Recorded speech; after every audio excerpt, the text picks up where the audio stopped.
બેસો બેસો બધા બેસો.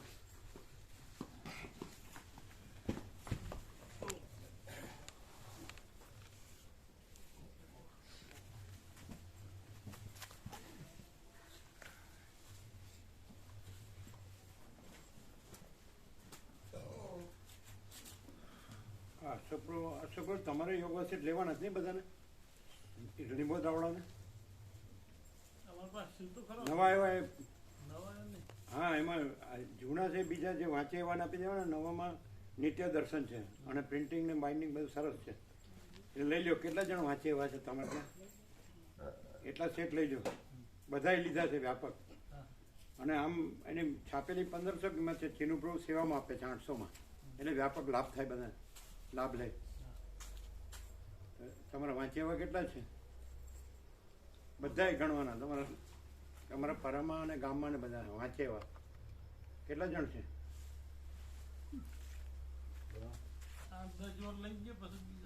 10 લઈ લો. 10 સેટ આપી દો. બરાબર? તમારા રમકડા મૂકી દો.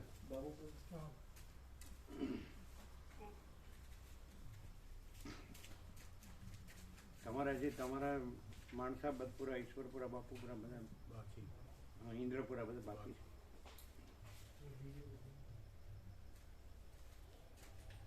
વાંચે એવાને જ આપજો.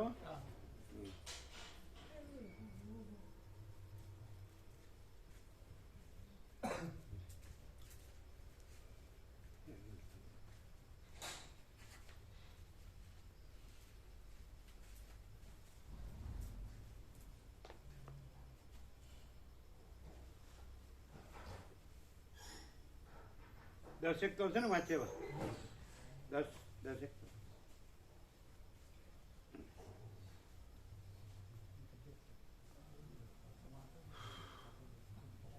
ફતેપુરા ને બધા બાકી. ફતેપુરા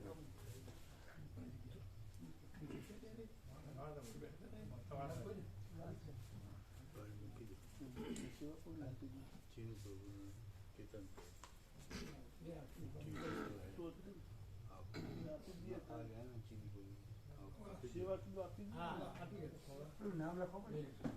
નામ લખાઈ દે. ચલો એનું નામ લખો. હા, એનો કરી નાખો.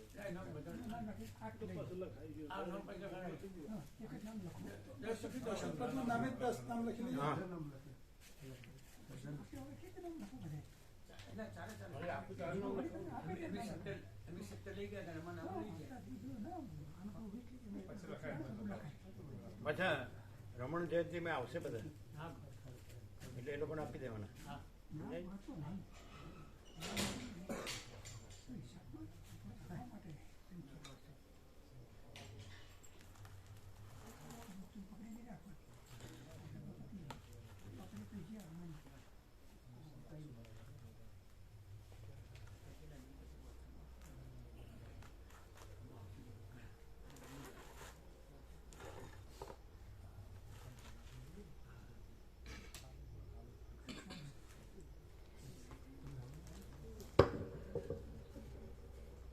ઓમ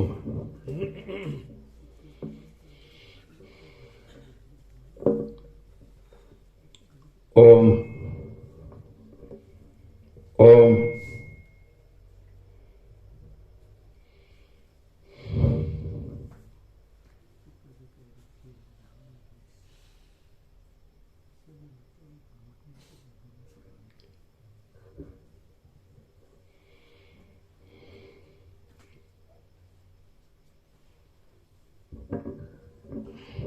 ઓમ ઓમ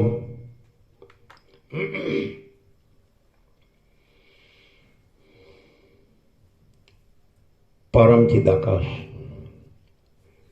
પરમ જ્યોતિ, અખંડ જ્યોતિ, મહાચિદાકાશ, સ્વયં પ્રકાશ, સંપૂર્ણ પ્રકાશ, પૂર્ણ બ્રહ્મ, અનંત તેજઘન, અનંત ચિતઘન, પરમાકાશ, કેવલ, અનંત, શુદ્ધ, તેજઘન, પરમાકાશ, અખિલાત્મા, પૂર્ણ બ્રહ્મ, પરમાત્મા, પરમ ચિદાકાશ, પરમ જ્યોતિ, અખંડ જ્યોતિ, અનંત, પૂર્ણ, પરમ ચિદાકાશ, પરમ શાંતિ, स्वयं सिद्ध, स्वयं प्रकाश, स्वयं पूर्ण,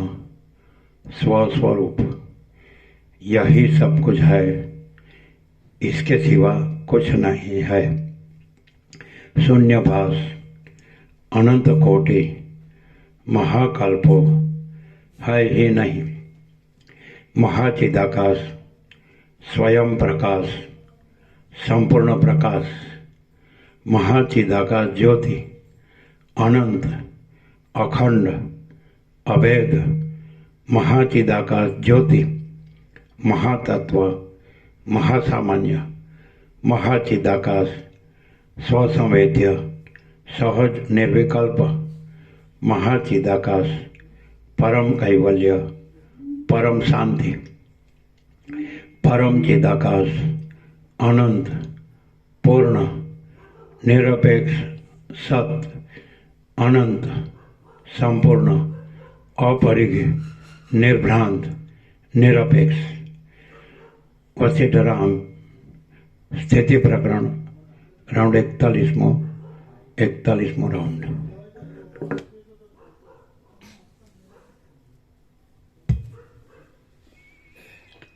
आद्य परब्रह्म सद्गुरु देव की जय।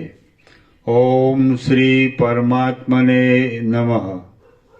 सद्ग्रंथों में शिरोमणि श्री योगवासिष्ठ महारामायण स्थिति प्रकरण सर्ग 15मो, पेज नंबर 426, सर्ग 15मो। શુક્રાચાર્ય કરેલો ખેદ અને રામને ઉપદેશ। આ 15મા સર્ગમાં શુક્રાચાર્ય પોતાનો પ્રથમનો દેહ જોઈને મનમાં ખેદ કર્યો તથા તે નિમિત્તથી વિશેષ વચનો વડે વશિષ્ઠ ઋષિએ સ્વભાવનો ઉપદેશ કર્યો એટલું કહેવાશે। વશિષ્ઠ બોલ્યા, હે રામ, એ પ્રમાણે જગતની ગતિનો વિચાર કરનાર એ ત્રણેય તત્વવેત્તાઓએ સમંગા નદીના તટ ઉપરથી ચંચળ પ્રાણ દ્વારા પ્રયાણ કર્યું। ક્રમથી આકાશ માર્ગને ઓળંગી જઈને તથા મેઘ સમૂહમાંથી બહાર નીકળીને તેઓ સિદ્ધોના માર્ગે એક ક્ષણમાં મંદર પર્વતની ગુફા પ્રત્યે આવ્યા। ત્યાં શુક્રાચાર્ય તે પર્વતની ઉપલી ભૂમિમાં લીલા પાંદડાથી ઢંકાયેલું તથા સુકાઈ ગયેલું પોતાના પૂર્વજન્મનું શરીર જોયું। શુક્રાચાર્ય બોલ્યા, હે તાત, જે દેહનું તમે પૂર્વે સુખ સંભવથી લાલન કર્યું છે। શુક્રાચાર્ય બોલ્યા, હે તાત, જે દેહનું તમે પૂર્વે સુખ સંભોગથી લાલન કર્યું છે તે આ મારો દેહ છે। આ મારા શરીર ઉપર પૂર્વે ધાત્રીએ સ્નેહનો અંગીકાર કરી કપૂર તથા અગરુચંદનનો લેપ કર્યો હતો। આ મારા શરીર માટે મંદાર પુષ્પના સમૂહથી મેરુ પર્વતની ઉપવન ભૂમિમાં શીતળ શૈયા રચી હતી। જે મારા દેહનું પૂર્વે દેવતાની સ્ત્રીઓએ લાલન કર્યું હતું તે આ મારો દેહ સર્પ અને વીંછી વગેરેના મુખથી છિદ્રવાળો થઈને પૃથ્વી ઉપર પડ્યો છે, તેને તમે જુઓ। જે આ મારો દેહ ચંદનના વનમાં વિલાસ કરતો હતો તે દેહ સુકાયેલા પંજર માત્રને પામી ગયો છે। અપ્સરાના અંગના સંસર્ગથી જેમાં કામના તરંગ ઉઠેલા છે તેઓ ચિત્તવૃત્તિથી રહિત બનેલો આ મારો દેહ સુકાઈ ગયો છે। અરે દેહ, જુદા જુદા વિચિત્ર વિલાસમાં ભિન્ન ભિન્ન દશામાં તથા જુદી જુદી ભાવનામાં તું ભરપૂર હતો અને હવે સ્વસ્થ થઈને કેમ રહેલો છે? અરે દેહ, હવે તારું શબ એવું નામ પડ્યું છે। તાપથી તું સુકાઈ ગયો છે તથા હાડકાનો માળો બની રહ્યો છે, તેથી તું મને ભય પમાડે છે। જે દેહ વડે હું અનેક પ્રકારના વિલાસમાં હર્ષ પામતો હતો તે દેહ અસ્થિપિંજર બની ગયો છે, તેથી હું ભય પામું છું। જુઓ, જે મારી છાતી ઉપર પૂર્વે તારાના સમૂહ જેવો મુક્તાહાર રહેતો હતો તે છાતી ઉપર આજ કીડીની હાર ફરે છે। જુઓ, ઉત્તમ સુવર્ણની કાંતિ જેવું મારું શરીર ઉત્તમ અપ્સરાને પણ લોભ પમાડે તેવું હતું, તે હમણાં ભયંકર હાડપિંજર બન્યું છે. અરે જુઓ, આ મારું વિસ્તારવાળો મુખ. તાપથી તેની ત્વચા સુકાઈ ગઈ છે અને તે કાલપણાથી કુરૂપપણાને પામી છે. મારું એ મુખ જોઈને વનમાં મૃગલા પણ ત્રાસ પામે છે. અમારા દેહની ઉદરરૂપી ગુફા વિવેકથી શોભે તેવી રીતે પ્રકાશ પામતા સૂર્યકિરણના સમૂહથી શોભે છે. સુકાઈ ગયેલું આ મારું શરીર ઊંચા પર્વતના પથ્થર ઉપર રહેલું છે અને તે પોતાનું તુચ્છ રૂપ બતાવીને સત્પુરુષના અંતઃકરણમાં મિથ્યાપણાનો ઉપદેશ કરતું હોય એમ દેખાય છે. શબ્દ, સ્પર્શ, રૂપ, રસ અને ગંધના લોભથી મુક્ત થઈને નિર્વિકલ્પ સમાધિમાં હોય તેવી રીતે આ શરીર પર્વતમાં સુકાઈ ગયેલું છે. આ મારો દેહ તેમાંથી ચિત્તરૂપી પિશાચ નીકળી જવાથી સુખે રહેલો છે અને દૈવથી પ્રાપ્ત થતી વિપત્તિથી જરા પણ બીતો નથી. ચિત્તરૂપી ભૂતની શાંતિ થવાથી શરીરને જે આનંદ થાય છે તે આનંદ આખા જગતનું રાજ્ય મળવાથી પણ થતો નથી. જુઓ, જેના સંદેહ શાંત થયા છે, હા, ચિત્તરૂપી ભૂતની શાંતિ થવાથી શરીરને જે આનંદ થાય છે તે આનંદ આખા જગતનું રાજ્ય મળવાથી પણ થતો નથી. નોંધી લ્યો. નોંધી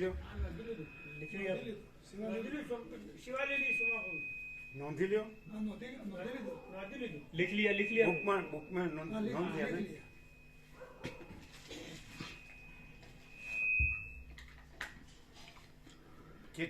ચિત્તરૂપી ભૂતની શાંતિ થવાથી શરીરને જે આનંદ થાય છે તે આનંદ આખા જગતનું રાજ્ય મળવાથી પણ થતો નથી. જુઓ, જેના સંદેહ શાંત થયા છે, જેનું કૌતુક મટી ગયું છે અને જેની કલ્પનાજાળ વિરામ પામી છે, તેઓ આ દેહ વનમાં કેવી રીતે સુખે સૂતો છે. જુઓ, જેના સંદેહ શાંત થયા છે, જેનું કૌતુક મટી ગયું છે અને જેની કલ્પનાજાળ વિરામ પામી છે, તેઓ આ દેહ વનમાં કેવી રીતે સુખે સૂતો છે. મેળવો બરાબર. એક એક અક્ષર મેળવો, પહેલેથી અક્ષરથી છેલ્લા અક્ષર 1730 પાનામાં એક એક અક્ષર મેળવો. જરાય જુદો પડે જ શું કેવું? આખું યોગ વાસિષ્ઠ મહારામાયણ પરમ ચિદાકાશ આમ છે, એ જ પ્રકાશ છે, એ જ એક એક અને સાક્ષાત પ્રત્યક્ષ હાજરા હજુર. કેમ કોઈને ઓળખાતું નથી? ઓળખાય છે. ના ના, બધાને સંસારમાં બધે ચાલતું હોય ને કે પરમાત્મા આવા છે તો એ લોકોને કલ્પના કરવી પડે કે કેવા હોય, આવા હોઈ શકે, શ્રદ્ધા રાખવી પડે. આ સાક્ષાત હાજરા હજુર, કઈ કર્યા વિના સહજ. પણ એ ન થવાનું કારણ, જેને નથી થતું એ શું નડે છે? વાસના. ચાલો, પોતાની અંદર જે વાસના હોય તેનો વસિત પ્રકાશ હોય ત્યાંય વાસના દેખાય. ચાલો, પણ એ પોતાની ભ્રાંતિ છે. વસિત તો પરમચિદાકાશ પરમજ્યોતિ અખંડ જ્યોતિ જ છે. ચાલો,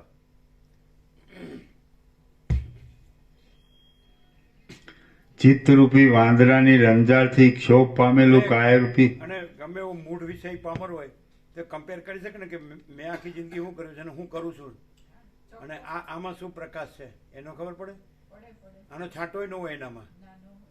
હા, તો એને પોતાને ખબર પડે કે આ જગ્યાએ હું મેલો છું અને આ શુદ્ધ સ્વચ્છ અણિશુદ્ધ આરપાર પરમ ચિદાકાશ છે. એટલે એને હું શું છું? હું મેલો છું આ જગ્યાએ અને આ જે છે અણિશુદ્ધ આરપાર પરમ ચિદાકાશ સ્વયં છે.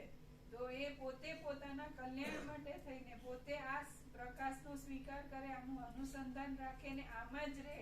એટલે પછી પ્રકાશનું કામ કરે. એ તો કઈ છે જ નહીં બીજો. પ્રકાશનું કામ કરે છે, એ તો કઈ બીજું છે જ નહીં. પણ પછી પોતાની વાસના ભ્રાંતિમાં જ ભમ હોય તો પછી ઊંધો મરે. ગાંધી ગટરમાં સડીને પછી એને કોઈ ફરિયાદ કરવાનો ચાન્સ નથી. પોતાનો બીજો રસ્તો, કલ્યાણનો રસ્તો નથી. જો આ છોડી ન મળ્યું હોય તો બરાબર, મળ્યા છતાં ઊંધો રહે એની શું દશા થાય? અવગતિ. અવગત્યો. ચાલો,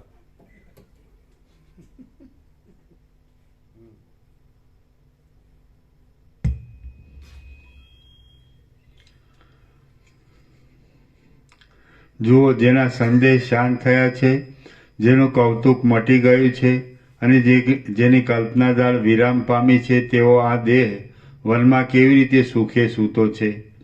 ચિત્તરૂપી વાંદરાની રંજાળથી ક્ષોભ પામેલું કાયારૂપી વૃક્ષ એવી રીતે હાલે છે કે જેથી તે મૂળમાંથી ઉખડી જાય છે, અર્થાત જીવનને નીચ યોનિમાં પાડે છે. ચિત્તરૂપી અનર્થથી મુક્ત થયેલો આ દેહ પરમાનંદમાં રહેલો હોય તેવી રીતે આ પર્વતમાં હાથી તથા મેઘની સાથે યુદ્ધ કરવા માટે ફરતા સિંહને પણ જોઈ શકતો નથી.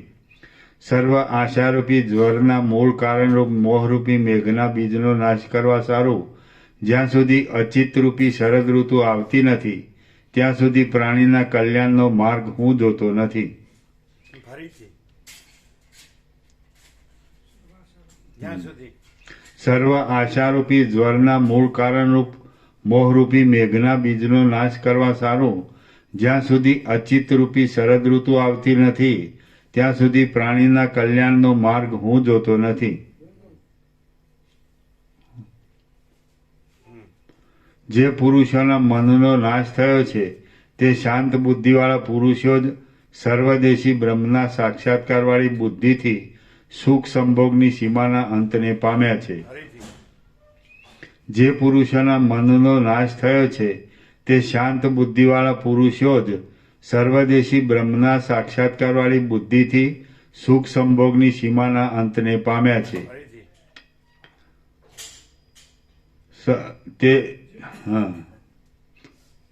તે શાંત જે પુરુષોના મનનો નાશ થયો છે તે શાંત બુદ્ધિવાળા પુરુષો જ સર્વદેશી બ્રહ્મના સાક્ષાત્કારવાળી બુદ્ધિથી સુખ સંભોગની સીમાના અંતને પામ્યા છે. સર્વ દુઃખની દશાથી મુક્ત થયેલા, તાપ વગરના થઈ રહેલા અને મનથી રહિત થયેલા આ મારા દેહને હું વનમાં જોઉં છું એ બહુ સારું થયું. રામ બોલ્યા, હે ભગવાન,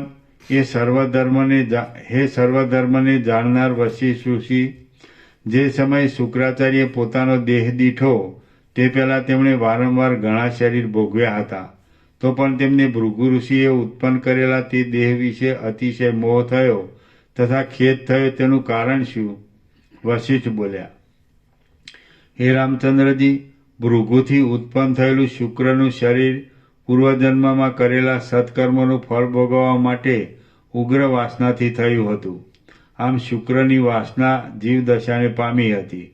તે વાસના ઇદમ પ્રથમતા એટલે એના નીચે ટાંચ છે. પૂર્વકલ્પના છેલ્લા જન્મ સુધી જ્ઞાન થવાની સમદમ વગેરે સાધન સંપત્તિ હોવા છતાં પણ કોઈ પ્રતિબંધને લીધે જેને જ્ઞાન ન થયું હોય તેના આ કલ્પમાં જન્મ થયા પછી જ્યારે પહેલા જ જન્મમાં સમદમ વગેરે સાધનથી જ્ઞાનની યોગ્યતા થાય તેનું ઇદમ પ્રથમતા એવું નામ કહે છે. પૂર્વકલ્પના છેલ્લા જન્મ સુધી જ્ઞાન થવાની સમદમ વગેરે સાધન સંપત્તિ હોવા છતાં પણ કોઈ પ્રતિબંધને લીધે જેને જ્ઞાન ન થયું હોય તેના આ કલ્પમાં જન્મ થયા પછી જ્યારે પહેલા જ જન્મમાં સમદમ વગેરે સાધનથી જ્ઞાનની યોગ્યતા થાય તેનું ઇદમ પ્રથમતા એવું નામ કહે છે. જુઓ, ઉત્પત્તિ પ્રકરણનો સર્ગ 94. તે વાસના ઇદમ પ્રથમતાના ક્રમથી માયા સબલ બ્રહ્મમાંથી આ કલ્પમાં પ્રથમ શરીર ભાવને પામી અને પછી ભૂતાકાશના પદમાંથી પ્રાણવાયુમાં ગઈ. પછી તે વૃષ્ટિ દ્વારા અન્નાદિ ભાવમાં મળી અને પ્રાણાપાનના પ્રવાહથી ભૃગુ ઋષિના હૃદયમાં પ્રવેશી. ત્યાં ક્રમથી વીર્યરૂપ થઈને તે ભૃગુથી શુક્રાચાર્ય રૂપે ઉત્પન્ન થઈ. તે શુક્રના દેહને તેના પિતા ભૃગુ ઋષિએ બ્રાહ્મ સંસ્કાર કર્યા અને કાળે કરીને તે દેહ કંકાલપણું હાડપિંજર સ્વરૂપ પામ્યો. એ પ્રમાણે તે શુક્રનો દેહ પ્રથમ જ ઉત્પન્ન થયો હતો. તેથી તે દેહને માટે શુક્રાચાર્યે ખેદ કર્યો. સમંગા નદીને કાંઠે તેનો જે દેહ હતો તે પણ રાગ તથા ઈચ્છા રહિત હતો. તો પણ તે દેહને માટે શુક્રાચાર્ય ખેદ કર્યો એ દેહનો સ્વભાવ છે. દેહ જ્ઞાની હોય અથવા અજ્ઞાની હોય તો પણ જ્યાં સુધી દેહ છે ત્યાં સુધી એવો ક્રમ છે કે આસક્તિથી કે અનાસક્તિથી લોકની પેઠે વ્યવહાર કરવો. જેઓ સર્વગતિને જાણનારા છે અને જેઓ પશુની જેમ અજ્ઞાની છે તે સર્વ લોકજાળની પેઠે લોકના વ્યવહારમાં રહેલા છે. વ્યવહારમાં જેવી રીતે અજ્ઞાની રહે છે તેવી જ રીતે પંડિત પણ રહે છે, પણ તેમને બંધ અને મોક્ષ આપવામાં વાસના માત્રનો ભેદ છે. ફરીથી વ્યવહારમાં જેવી રીતે અજ્ઞાની રહે છે તેવી જ રીતે પંડિત પણ રહે છે, પણ તેમને બંધ અને મોક્ષ આપવામાં વાસના માત્રનો ભેદ છે. ધીરજવાન પુરુષ પણ અજ્ઞાનીની પેઠે જ્યાં સુધી પોતાનું શરીર રહે છે ત્યાં સુધી દુઃખની અવસ્થામાં દુઃખ તથા સુખની અવસ્થામાં સુખ બતાવે છે, પણ તેમાં તેઓ પોતાની બુદ્ધિને આસક્ત રાખતા નથી. ફરીથી ધીરજવાન પુરુષ પણ અજ્ઞાનીની પેઠે જ્યાં સુધી પોતાનું શરીર રહે છે ત્યાં સુધી દુઃખની અવસ્થામાં દુઃખ તથા સુખની અવસ્થામાં સુખ બતાવે છે, પણ તેમાં તેઓ પોતાની બુદ્ધિને આસક્ત રાખતા નથી. મહાત્મા પુરુષ નિરંતર અજ્ઞાનીની પેઠે સુખમાં સુખીપણું તથા દુઃખમાં દુઃખીપણું બતાવે છે. પાણીમાં સૂર્યનું પ્રતિબિંબ પડેલું હોય છે તેની ચળ અને અચળ અવસ્થા થાય છે, પણ આકાશમાં સૂર્યની એવી અવસ્થા થતી નથી. તેવી રીતે લોકવૃત્તિમાં જ્ઞાની પુરુષ રહે છે. જેવી રીતે સૂર્ય દેવતા સ્વસ્થ છતાં ફરીથી તમારો હાથ છે ને આને અડે નહીં માઇકને. નહીં હતો. પાણીમાં સૂર્યનું પ્રતિબિંબ પડેલું હોય છે તેની ચળ અને અચળ અવસ્થા થાય છે, પણ આકાશમાં સૂર્યની એવી અવસ્થા થતી નથી. તેવી રીતે લોકવૃત્તિમાં જ્ઞાની પુરુષ રહે છે. જેવી રીતે સૂર્ય દેવતા સ્વસ્થ છતાં પ્રતિબિંબમાં અસ્વસ્થ અને ચંચળપણું બતાવે છે, તેવી રીતે લોકના કર્મનો જેણે ત્યાગ કરેલો છે એવો જ્ઞાની વ્યવહારમાં અજ્ઞાનીપણું બતાવે છે. જેની કર્મેન્દ્રિયો વ્યવહારમાં બંધાય છે તો પણ જે બુદ્ધિ ઇન્દ્રિયોથી મુક્ત છે તે મુક્ત જ છે.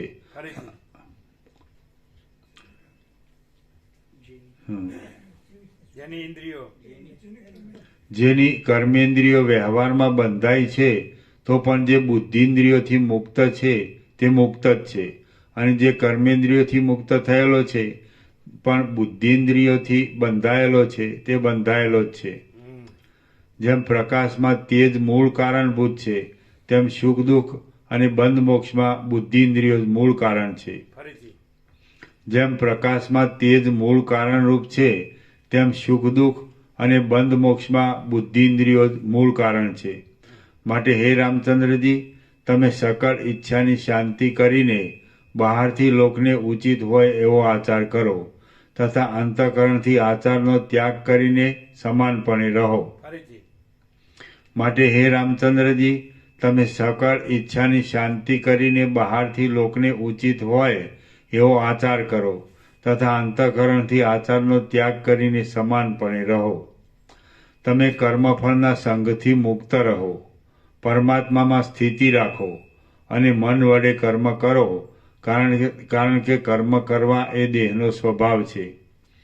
આ સંસારના માર્ગમાં માનસિક તથા શારીરિક દુઃખો રહેલા છે અને જન્મ મરણરૂપી મોટા ખાડાઓ છે. તેમાં મમતારૂપી ઉગ્ર અંધારો કૂવો છે, તે સંતાપ આપનારો છે. તમે તેમાં પડશો નહીં. આ સંસારના માર્ગમાં માનસિક તથા શારીરિક દુઃખો રહેલા છે અને જન્મ મરણરૂપી મોટા ખાડાઓ છે. તેમાં મમતારૂપી ઉગ્ર અંધારો કૂવો છે, તે સંતાપ આપનારો છે. તમે તેમાં પડશો નહીં. મમતા મારાપણું. હે કમલ નેત્ર રામચંદ્રજી, તમે સંસારના ભાવમાં નથી અને તમારા વિશે સંસારના ભાવ નથી. હે કમલ નેત્ર રામચંદ્રજી, તમે સંસારના ભાવમાં નથી અને તમારા વિશે સંસારના ભાવ નથી.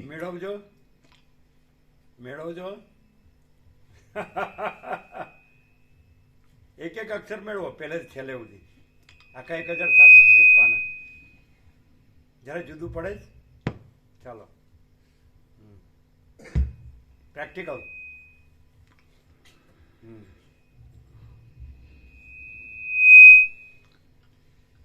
અને બીજા બધાને જોજો, હાથખંડના 800 કરોડ, હવા 800 કરોડ ને. ચલો. હે કમલ નેત્ર રામચંદ્રજી, તમે સંસારના ભાવમાં નથી અને તમારા વિશે સંસારના ભાવ નથી, પણ તમે શુદ્ધ બુદ્ધ સ્વભાવવાળા આત્મા છો. હે માટે તમે અંતઃકરણથી સ્થિર થઈને રહો. પણ તમે શુદ્ધ બુદ્ધ સ્વભાવવાળા આત્મા છો, માટે તમે અંતઃકરણથી સ્થિર થઈને રહો. તમે નિર્મળ શુદ્ધ બ્રહ્મ સ્વરૂપ સર્વાત્મા તથા સર્વકર્તા છો. ફરીથી તમે નિર્મળ શુદ્ધ બ્રહ્મરૂપ સર્વાત્મા તથા સર્વકર્તા છો. માટે આ અખિલ વિશ્વ શાંત અને અજ છે એમ વિચારપૂર્વક અનુભવ કરીને તમે સુખી થાઓ. હે મહાત્મન, મમતારૂપી મોટો અંધકાર મટી જઈ તમે નિર્મળ તથા પૂર્ણાનંદ પદવી પામીને જો ચિત્તને શાંત કરવામાં સમર્થ થશો તો અપરિમિત બુદ્ધિવાળા, પરિપૂર્ણ તથા પરમાર્થ સત્ય બ્રહ્મભૂત એવા તમને અમારા જેવા પણ નમસ્કાર કરશે. ફરીથી હે મહાત્મન, મમતારૂપી મોટો અંધકાર મટી જઈ તમે નિર્મળ તથા પૂર્ણાનંદ પદવી પામીને જો ચિત્તને શાંત કરવામાં સમર્થ થશો તો અપરિમિત બુદ્ધિવાળા, પરિપૂર્ણ તથા પરમાર્થ સત્ય બ્રહ્મભૂત એવા તમને અમારા જેવા પણ નમસ્કાર કરશે. શ્રી યોગ વાસિષ્ઠ મહારામાયણમાં સ્થિતિ પ્રકરણનો ઉપદેશ કરણ નામનો સર્ગ 15મો સમાપ્ત. સર્ગ 16મો. શુક્રાચાર્યનો પુનઃ પૂર્વદેહમાં પ્રવેશ, દૈત્યાચાર્યપણું અને જીવન મુક્તિ. આ 16મા સર્ગમાં કાળના વચનથી શુક્રાચાર્ય ફરીથી પોતાના દેહમાં પ્રવેશ કર્યો. તેને દૈત્યોનું ગુરુપણું મળ્યું તથા જીવન મુક્તિ પ્રાપ્ત થઈ એ કહેવાશે. વશિષ્ઠ બોલ્યા, પછી હે રામ, ભૃગુ ઋષિના પુત્ર શુક્રાચાર્યના એ પ્રમાણેનો વચનોનો અનાદર કરીને ગંભીર ઘોષવાળા કાળે તેને નીચે પ્રમાણે કહ્યું. કાળ બોલ્યો, હે ભૃગુ ઋષિના પુત્ર, રાજા જેવી રીતે નગરીમાં પ્રવેશ કરે તેવી રીતે તમે સમંગા નદીના કાંઠાના તપસ્વી દેહનો ત્યાગ કરીને આ દેહમાં પ્રવેશ કરો. હે નિષ્પાપ, આ શુક્રદેહ તમને પ્રથમથી જ પ્રાપ્ત થયેલો છે. તે દેહ વડે તપ કરીને તમારે દૈત્યોનું ગુરુપણું કરવું. 1000 યુગના પરિણામવાળા બ્રહ્માનો દિવસ સંપૂર્ણ થાય, 1000 યુગના પરિમાણવાળા બ્રહ્માનો દિવસ સંપૂર્ણ થાય ત્યારે તમારે તે દેહનો ત્યાગ કરવો. જેમ ઉપભોગ કર્યા પછી કરમાઈ ગયેલા ફૂલનો ફરીથી અંગીકાર થતો નથી, તેમ તમારે પણ ફરીથી દેહ ધારણ કરવો પડશે નહીં. જેમ ઉપભોગ કર્યા પછી કરમાઈ ગયેલા ફૂલનો ફરીથી અંગીકાર થતો નથી, તેમ તમારે પણ ફરીથી દેહ ધારણ કરવો પડશે નહીં. માટે હે મહામતિમાન, આ તમારા પૂર્વના દેહથી તમે જીવન મુક્ત પદવી પામ્યા છો. તેથી તમે મહાન દૈત્યોના ગુરુ થઈને રહો. હવે તમારું બંનેનું કલ્યાણ થાવ અને હું મારી મનગમતી દિશામાં જાઉં છું. કેમ કે એવું કોઈ પણ સત્વ નથી કે તેને બ્રહ્મ પ્રકાશ ન હોય. કેમ કે એવું કોઈ પણ સત્વ નથી કે તેને બ્રહ્મ પ્રકાશ ન હોય. વશિષ્ઠ બોલ્યા, તપી ગયેલા અંગવાળા પૃથ્વી તથા આકાશ પાસેથી જેવી રીતે સૂર્ય દેવતા પોતાના કિરણ સહિત અંતર્ધાન થાય, તેવી રીતે આંસુ વહાવી રહેલા તે ભૃગુ ઋષિ અને શુક્રાચાર્ય પાસેથી કાળ આ પ્રમાણે કહીને અંતર્ધાન થયો. આ રીતે કાળ ગયો તે પછી ઈશ્વર ઈચ્છાથી અવશ્ય ભાવિ કર્મગતિ કોઈથી મટાડી શકાતી નથી એમ શુક્રાચાર્ય વિચાર કર્યો. પછી સુંદર લતામાં જેમ વસંત ઋતુ પ્રવેશ કરે તેમ તેમણે કાળના કારણથી સુકાઈ ગયેલા તથા ભાવિ ફળરૂપ શુભ હૃદયવાળા તે દેહમાં પ્રવેશ કર્યો. તે સમયે સમંગા નદીને કાંઠે રહેનાર તે બ્રાહ્મણરૂપી દેહના વર્ણ વદન તથા અંગ બદલાઈ ગયા, અને જેમ મૂળ કપાયા પછી લતા પૃથ્વી ઉપર પડી જાય તેમ તે દેહ પૃથ્વી પર પડી ગયો. આમ શુક્રાચાર્યના દેહમાં તેમણે પ્રવેશ કર્યો એટલે તેમાં જીવ આવ્યો, અને ભૃગુ ઋષિએ પોતાના પુત્રના તે દેહ ઉપર કમંડલુના જળ વડે મંત્રથી સિંચન કર્યું. આથી જેમ વર્ષા ઋતુમાં ખાડાઓ જળથી પૂરાઈ જવાથી નદી જેવી રીતે શોભે છે, તેવી રીતે પ્રફુલ્લિત થયેલી તેની સર્વ નાડીઓ શોભવા લાગી. વર્ષા ઋતુમાં થયેલી કમલીની શોભે તથા વસંત ઋતુમાં નવી લતા શોભે, તેવી રીતે તેની આંગળીઓ, નખ તથા કેશ વગેરે સર્વ અવયવો શોભવા લાગ્યા. ત્યાર પછી જળ અને વાયુના સંયોગથી જેમ મેઘ રહે ગઈ. હા? ચાલો.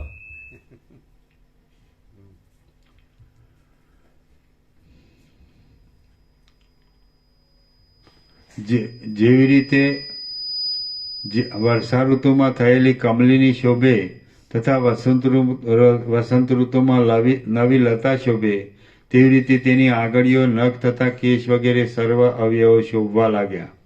ત્યાર પછી જળ અને વાયુના સંયોગથી જેમ મેઘ ઊભો થાય તેમ ત્યાં પ્રાણવાયુના ચલણવાળા શુક્રાચાર્ય ઊભા થયા.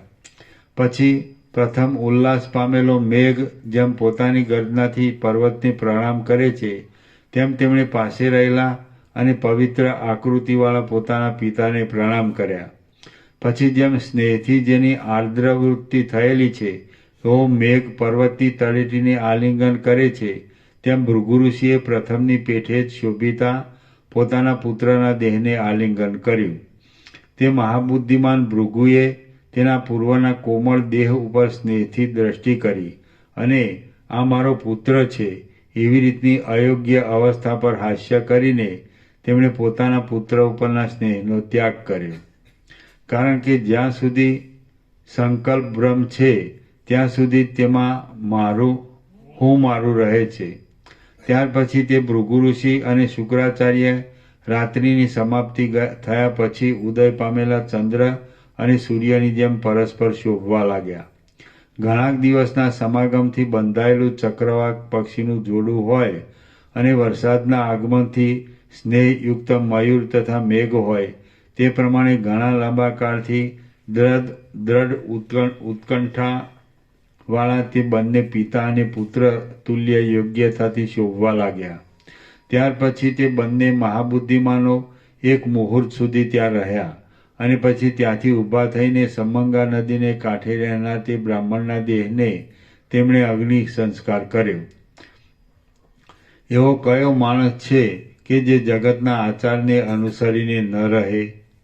જે પ્રમાણે આકાશમાં સૂર્ય અને ચંદ્ર રહે, તેવી રીતે તે પવિત્ર વનમાં તપસ્વીને પ્રકાશયુક્ત એવા ભૃગુ ઋષિ અને શુક્રાચાર્ય રહેવા લાગ્યા. પછી જેમણે જાણવાની વસ્તુ જાણી લીધી છે, જેઓ જીવનમુક્ત થયા છે અને જેઓ જગતના ગુરુ સમાન છે, તેવા તે બંને જણ દેશકાળને લીધે પ્રાપ્ત થતી શુભ તથા અશુભ દશામાં સમાન ભાવે રહેતા હતા, કારણ કે તે બંને આત્મ સ્વરૂપમાં સ્થિર બુદ્ધિવાળા હતા. ત્યાર પછી કેટલેક કાળે શુક્રાચાર્યને દૈત્યનું ગુરુપણું પ્રાપ્ત થયું, અને ભૃગુ ઋષિ પણ પોતાને યોગ્ય પ્રજાપતિના અધિકારપણાને પામ્યા. એ પ્રમાણે ઉદાર કીર્તિવાળા એ શુક્રાચાર્યનો પ્રથમ જન્મ થયો, અને પછી તે પરમ પદમાંથી અપ્સરા વગેરેનું વારંવાર સ્મરણ આવવા રૂપી વિભ્રમે કરીને તેમને તે વિચિત્ર દશાઓમાં ભમવાનું આવ્યું. શ્રી યોગવાસિષ્ઠ મહારામાયણમાં સ્થિતિ પ્રકરણનો શુક્રનું પુનર્જીવન નામનો સર્ગ 16મો સમાપ્ત. સર્ગ 17મો. સત્ય સંકલ્પો સિદ્ધ થાય છે. આ 17મા સર્ગમાં શુદ્ધ ચિત્તના સંકલ્પો સત્ય થવાનું અને વાસના તથા અદ્રષ્ટો તુલ્ય હોય તો પરસ્પરના સંસારો મળવાનું નિરૂપણ કરવામાં આવશે. રામ બોલ્યા, હે ભગવાન, ભૃગુના પુત્ર શુક્રને મનોરથ સંબંધી જે પ્રતિભાસ થયો તે પ્રતિભાસ સ્વર્ગવાદિકના અનુભવથી સફળ થયો, તો તે પ્રમાણે બીજાઓને જે પ્રતિભાસ થાય છે તે કેમ સફળ થતો નથી? રામ બોલ્યા, હે ભગવાન, ભૃગુના પુત્ર શુક્રને મનોરથ સંબંધી જે પ્રતિભાસ થયો તે પ્રતિભાસ સ્વર્ગાદિકના અનુભવથી સફળ થયો, તો તે પ્રમાણે બીજાઓની જે પ્રતિભાસ થાય છે તે કેમ સફળ થતો નથી? વશિષ્ઠ બોલ્યા, શુક્રાચાર્યના પ્રથમ કહેલા કલ્પના જે સઘળા દોષો હતા તે દોષો તે કલ્પના છેલ્લા જન્મમાં કરવામાં આવેલા કર્મોથી તથા ઉપાસનાઓથી ક્ષય પામી ગયા હતા. માટે આ કલ્પમાં શુક્રનું જે પ્રથમ શરીર ઉત્પન્ન થયું તેમાં પૂર્વકલ્પના દોષોનો સંબંધ હતો નહીં. તે શરીર અધિકાર ભોગવવા માટે બ્રહ્માના સંકલ્પથી ઉત્પન્ન થયેલું હતું. તેથી તેમાં શુક્રના સંકલ્પનો કંઈ પણ દોષ હતો નહીં. વળી તેમાં બીજ તથા ગર્ભ આદિનો પણ કોઈ દોષ હતો નહીં. આથી શુક્રના સંકલ્પો સત્ય થયા. બીજાઓનું તે પ્રમાણે હોતું નથી, એટલા માટે તેમને સત્ય સંકલ્પનાની પ્રાપ્તિ થતી નથી. સર્વ પ્રકારની તૃષ્ણાઓ શાંત થતાં શુદ્ધ થયેલા ચિત્તની જે સ્થિતિ થાય છે તે જ પરમ સત્ય બ્રહ્મ છે. સર્વ પ્રકારની તૃષ્ણાઓ શાંત થતાં શુદ્ધ થયેલા ચિત્તની જે સ્થિતિ થાય છે તે જ પરમ સત્ય બ્રહ્મ છે. સર્વ પ્રકારની તૃષ્ણાઓ શાંત થતાં શુદ્ધ થયેલા ચિત્તની જે સ્થિતિ થાય છે તે જ પરમ સત્ય બ્રહ્મ છે, અને તે જ નિર્મળ ચૈતન્ય કહેવાય છે. નિર્મળ થયેલું જે ચિત્ત જેવી ભાવના કરે છે તે ચિત્ત તુરત તેવા પ્રકારનું થઈ જાય છે. જેમ જે પાણી છે તે જ ચક્રી રૂપ થઈ જાય છે, તેમ જે ચિત્ત છે તે જ પોતે ધારેલા પદાર્થો રૂપ થઈ જાય છે. જેમ શુક્રને એ વિભ્રમ પોતાની મેળે જ ઉઠતા સત્ય રૂપે જોવામાં આવ્યો હતો, તેમ શુદ્ધ ચિત્તવાળા બીજાઓને પણ જે મનોરથ ઉઠે છે તે સત્ય રૂપે જ જોવામાં આવે છે. અશુદ્ધ ચિત્તવાળાઓને પણ મરણના સમયમાં જે કર્મો અને જે વાસનાઓ ઉદય પામે છે તે કર્મો પ્રમાણે અને તે વાસનાઓ પ્રમાણે તેમને બીજા જન્મમાં જગતનો પ્રતિભાસ થાય છે, અને તેમાં શુક્રનો વૃત્તાંત દ્રષ્ટાંતરૂપ છે. જેમ બીજમાં જે તત્વ રહેલું છે તે જ તત્વ બહાર અંકુર અને પાંદડા આદિ અનેક ચમત્કારો રૂપે દેખાય છે, તે રીતે સર્વ પ્રાણીઓના ચિત્તમાં જે વિભ્રમો રહેલા છે તે વિભ્રમો જ બહાર દ્વૈતના વિભાગો રૂપે દેખાય છે. જે આ જગત આપણા જોવામાં આવે છે તેવા જ સઘળા જગત પ્રત્યેક જીવના ચિત્તથી જુદા જુદા ઉદય પામેલા છે, અને તેઓ મિથ્યા ઉદય પામ્યા છે તથા મિથ્યા અસ્ત પામે છે. પ્રત્યેક જીવના જુદા જુદા જગત હોવાથી જેટલા જીવો છે તેટલા જ જગત છે. વાસ્તવિક રીતે જોતા તો કોઈ પણ જગત ઉદય પામતું નથી અને અસ્ત પણ પામતું નથી. જગતનો ઉદય અને જગતનો અસ્ત એ સઘળું ભ્રાંતિ માત્ર જ છે, કારણ કે માયા ઉન્મત્તની પેઠે એ સઘળા વિલાસો કર્યા કરે છે. જેમ હમણાં આપણને આ સંસારનો પ્રતિભાસ થાય છે તેમ બીજા હજારો જીવોને પણ બીજા હજારો સંસારના પ્રતિભાસો થયા કરે છે. જેમ બીજાના સ્વપ્નમાં તથા સંકલ્પમાં થયેલા નગરના વ્યવહારો અન્યના જોવામાં આવતા નથી, તેમ પરસ્પરના સંસારોરૂપી ભ્રમો પણ પરસ્પરના જોવામાં આવતા નથી. પ્રત્યેક જીવના મિથ્યા સંકલ્પોમાં અનેક નગરોના મિથ્યા સમૂહ રહેલા છે, પણ તેઓ અજ્ઞાન વિના જોવામાં આવતા નથી. પિશાચો, યક્ષો અને રાક્ષસો પણ એવી જ રીતે સંકલ્પ માત્ર શરીરવાળા છે, અને તેઓ સંકલ્પ માત્ર સુખ દુઃખોથી જ ઘેરાયેલા છે. હે રામ, આપણે પણ શુક્રના પ્રતિભાસની પેઠે જ છીએ, એટલે સંકલ્પ માત્ર આકારવાળા જ છીએ, અને તે છતાં ખોટી રીતે દેહાદિકનું સત્યપણું માની લઈએ છીએ. સમષ્ટિરૂપ કહેવાતા હિરણ્યરૂપ ગર્ભમાં પણ આ રીતે જ ખોટા સંસારોનો સમૂહ રહેલો છે, અને તે ખોટા સંસારોનો સમૂહ પોતાની સત્તાથી નહીં પણ અધિષ્ઠાનરૂપ બ્રહ્મની સત્તાથી જ રહેલો છે. માટે જે અધિષ્ઠાન છે તે સત્ય છે. જેમ વસંત ઋતુનો એક જ રસ અનેક ઝાડપાન રૂપે મિથ્યા ઉદય પામે છે, તેમ અધિષ્ઠાનરૂપ એક જ બ્રહ્મ પ્રત્યેક જીવના જુદા જુદા જગત રૂપે મિથ્યા ઉદય પામેલું છે. પોતાનો જે સંકલ્પ છે તે જ જગત રૂપે વિસ્તાર પામેલો છે. એ વિષય તત્વદર્શીથી જોતા યથાર્થ જાણવામાં આવે છે. અનાદિકાળનું જે અજ્ઞાન છે તેના પેટમાં રહેલું ચિત્ત જ આ મોટા સમારંભવાળા જગત રૂપે દેખાય છે. આમ જે જાણે છે તે જ તત્વવેત્તા કહેવાય છે. ફરીથી અનાદિકાળનું જે અજ્ઞાન છે તેના પેટમાં રહેલું ચિત્ત જ આ મોટા સમારંભવાળા જગત રૂપે દેખાય છે. આમ જે જાણે છે તે જ તત્વવેત્તા કહેવાય છે. જગતની સત્તા પ્રતિભાસના સમયમાં જ છે, પણ અધિષ્ઠાન જોવાના સમયમાં નથી. ફરીથી જગતની સત્તા પ્રતિભાસના સમયમાં જ છે, પણ અધિષ્ઠાન જોવાના સમયમાં નથી. જગતની ઝાડરૂપ લાંબુ સ્વપ્ન ચિત્તરૂપી હાથીને બાંધવાના થાંભલા રૂપ છે. માટે જગત ટળી જાય તો ચિત્ત છૂટી ગયા વિના રહેતું નથી. જે ચિત્ત છે તે જ જગત છે, અને જે જગત છે તે ચિત્ત છે. માટે એ બેમાંથી એકનો નાશ થાય તો બંનેનો નાશ થાય છે, પણ એ નાશ અધિષ્ઠાનના વિચારથી થાય છે. શુદ્ધ થયેલા ચિત્તોનો સંકલ્પ સાચો નીવડે છે. તે ઉપરથી નિશ્ચય થાય છે કે ચિત્તની સત્તાથી જગતની સત્તા છે. જેમ મલિનપણાવાળા મણીને ઉપાયથી સ્વચ્છ કરવામાં આવે તો તેની શુદ્ધિ થાય છે, તેમ ચિત્તને તત્વ વિચારમાં દ્રઢપણે એકાગ્ર કરી રાખવામાં આવે તો તેથી ચિત્તની શુદ્ધિ થાય છે. ચિત્તમાંથી સંકલ્પોનું દબાણ મટી જાય તો ચિત્તમાં નિર્મળપણાનો ઉદય થાય છે. જેમ મેલા લુગડામાં સારો રંગ બેસતો નથી, તેમ મેલા ચિત્તમાં અદ્વૈત વિદ્યા સ્થિરતા પામતી નથી. ફરીથી જેમ મેલા લુગડામાં સારો રંગ બેસતો નથી, તેમ મેલા ચિત્તમાં અદ્વૈત વિદ્યા સ્થિરતા પામતી નથી. રામ બોલ્યા શુક્રના જોવામાં આવેલું જગત શુક્રના ચિત્તની પ્રાતિભાષિક કલ્પનારૂપ હતું. તેમાં ઉદય અને અસ્ત સહિત કાળના ક્રમો તથા ક્રિયાઓના ક્રમો થયા. તે કયા કારણથી થયા? વશિષ્ઠ બોલ્યા, શુક્રે પોતાની ઇન્દ્રિયોથી પિતાના વચનોથી અને શાસ્ત્રના વચનોથી જેવા પ્રકારના ઉત્પત્તિ નાશ આદિવાળું આ લોક સંબંધી તથા પરલોક સંબંધી જગત જાણ્યું હતું, તેવું જ જગત તેમના ચિત્તમાં મોરના ઈંડામાં રહેલો મોરની પેઠે સંસ્કાર રૂપે રહ્યું હતું. માટે ઉત્પત્તિના તથા નાશના ક્રમનો સંસ્કાર સાક્ષીથી જ સિદ્ધ થાય છે.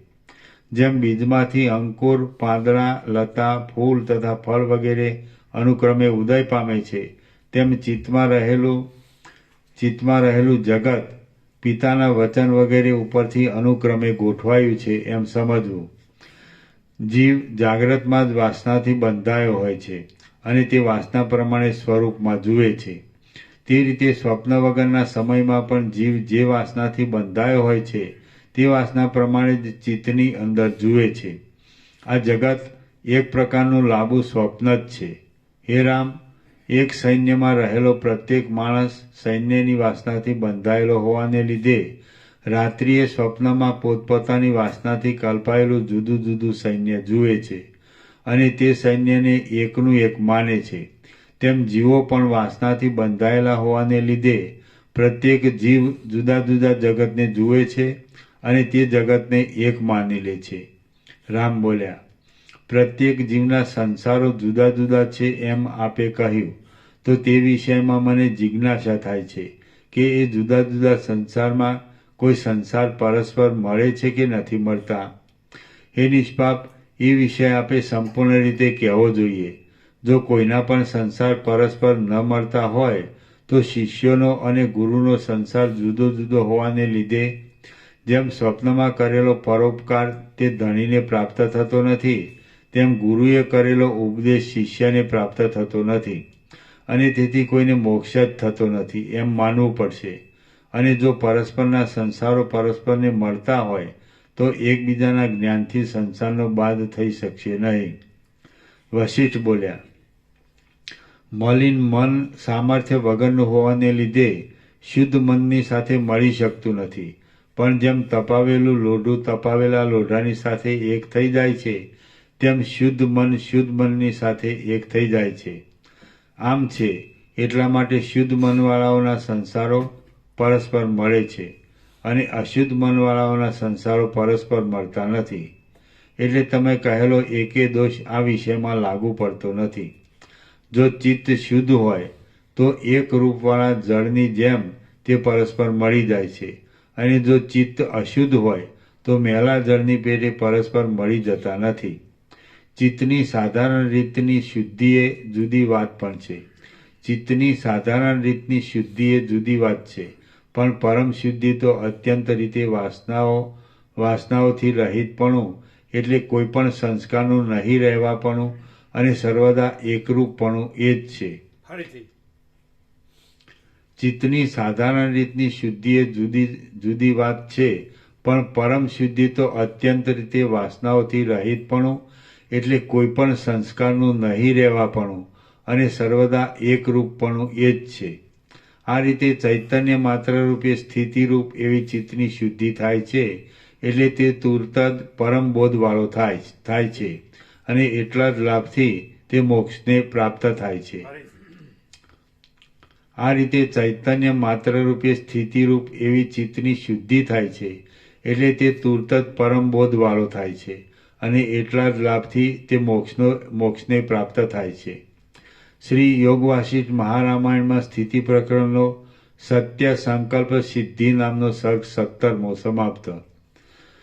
સર્ગ 18મો. મલિન ચિત્ત સાથે મલિન ચિત્તનો યોગ અને ચિત્ત શુદ્ધિથી મોક્ષ.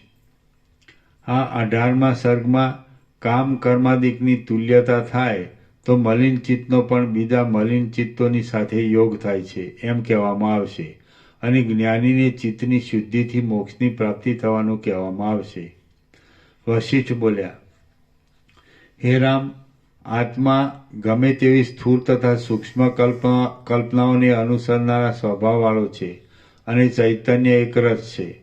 તેમાં જુદા જુદા આકારોની કલ્પનાને લીધે પ્રત્યેક જીવને જુદા જુદા સંસાર છે. કારણ કે સઘળા જીવોને સુષુપ્તિ અવસ્થા પછી તુરત જ વ્યવહાર માટે જે કાંઈ પ્રવૃત્તિ અથવા નિવૃત્તિ થાય છે તે સઘળી આત્માની વ્યાપ્તિને લીધે થાય છે. વ્યવહાર કરનારા સઘળા જીવોને પદાર્થનું જે કાંઈ દર્શન થાય છે તે સઘળું આત્માના પ્રકાશથી જ થાય છે. તેમાં જે જીવના ચૈતન્યની ઉપાધિઓ મળી જાય છે તે જીવો પરસ્પરના કલ્પેલા સંસારોને જુએ છે. વિચિત્ર સંસારોરૂપી જળાશયોની ઉપાધિઓનો મેળ હોવાથી તે એકબીજાની સાથે મળે છે, અને તેમ મળવાથી સત્યતાની ભ્રાંતિ દ્રઢ થતાં ગાંઠાપણાને પ્રાપ્ત થાય છે. કેટલાયક સંસારો જુદા જ રહેલા છે, કેટલાયક સંસારો જુદા જ લય પામે છે, અને કેટલાયક સંસારો પરસ્પરથી મળેલા પણ છે. આવી રીતના અનેક સંસારોરૂપી ચાણોઠિયાના વનરૂપ બ્રહ્મ એક જ અને અખંડિત છે. આવી રીતના અનેક સંસારોરૂપી ચાણોઠિયાના વનરૂપ બ્રહ્મ એક જ અને અખંડિત છે, જેના એક એક પરમાણુ જેટલા પ્રદેશમાં સંસારોરૂપી અસંખ્ય ચાણોઠીઓ રહેલી છે, અને તે વળી પરસ્પરની સાથે સંલગ્ન થયા વગર રહેલી છે. તે બ્રહ્મ નામનું વન અતિ અદ્ભુત છે. તેઓમાં કોઈ સંસારોરૂપી ચાણોઠીઓ પરસ્પરની સાથે મળવાથી ગાંઠાપણાને પામેલી છે. તેમનામાં સઘળા પદાર્થો સર્વના જોવામાં આવે છે એમ નથી, પણ જે પદાર્થો પ્રારબ્ધ ભોગને અનુકૂળ થઈને જ્યાં રહ્યા હોય ત્યાં તેટલા પદાર્થો જોવામાં આવે છે. બીજા પદાર્થો જોવામાં આવતા નથી. બીજા મનમાં ચાલતા મનોરાજ્યને જોવા તથા ભોગવવા આદિમાં એક મનની જે અસમર્થતા છે તે આદિમાં એક મનની જે અસમર્થતા છે તે આદિમાં એક મનની જે અસમર્થતા છે તે અસમર્થતાથી જ મન જુદા જુદા માનવામાં આવે છે, અને એ મનની જુદાઈથી જ જીવોની જુદાઈ છે.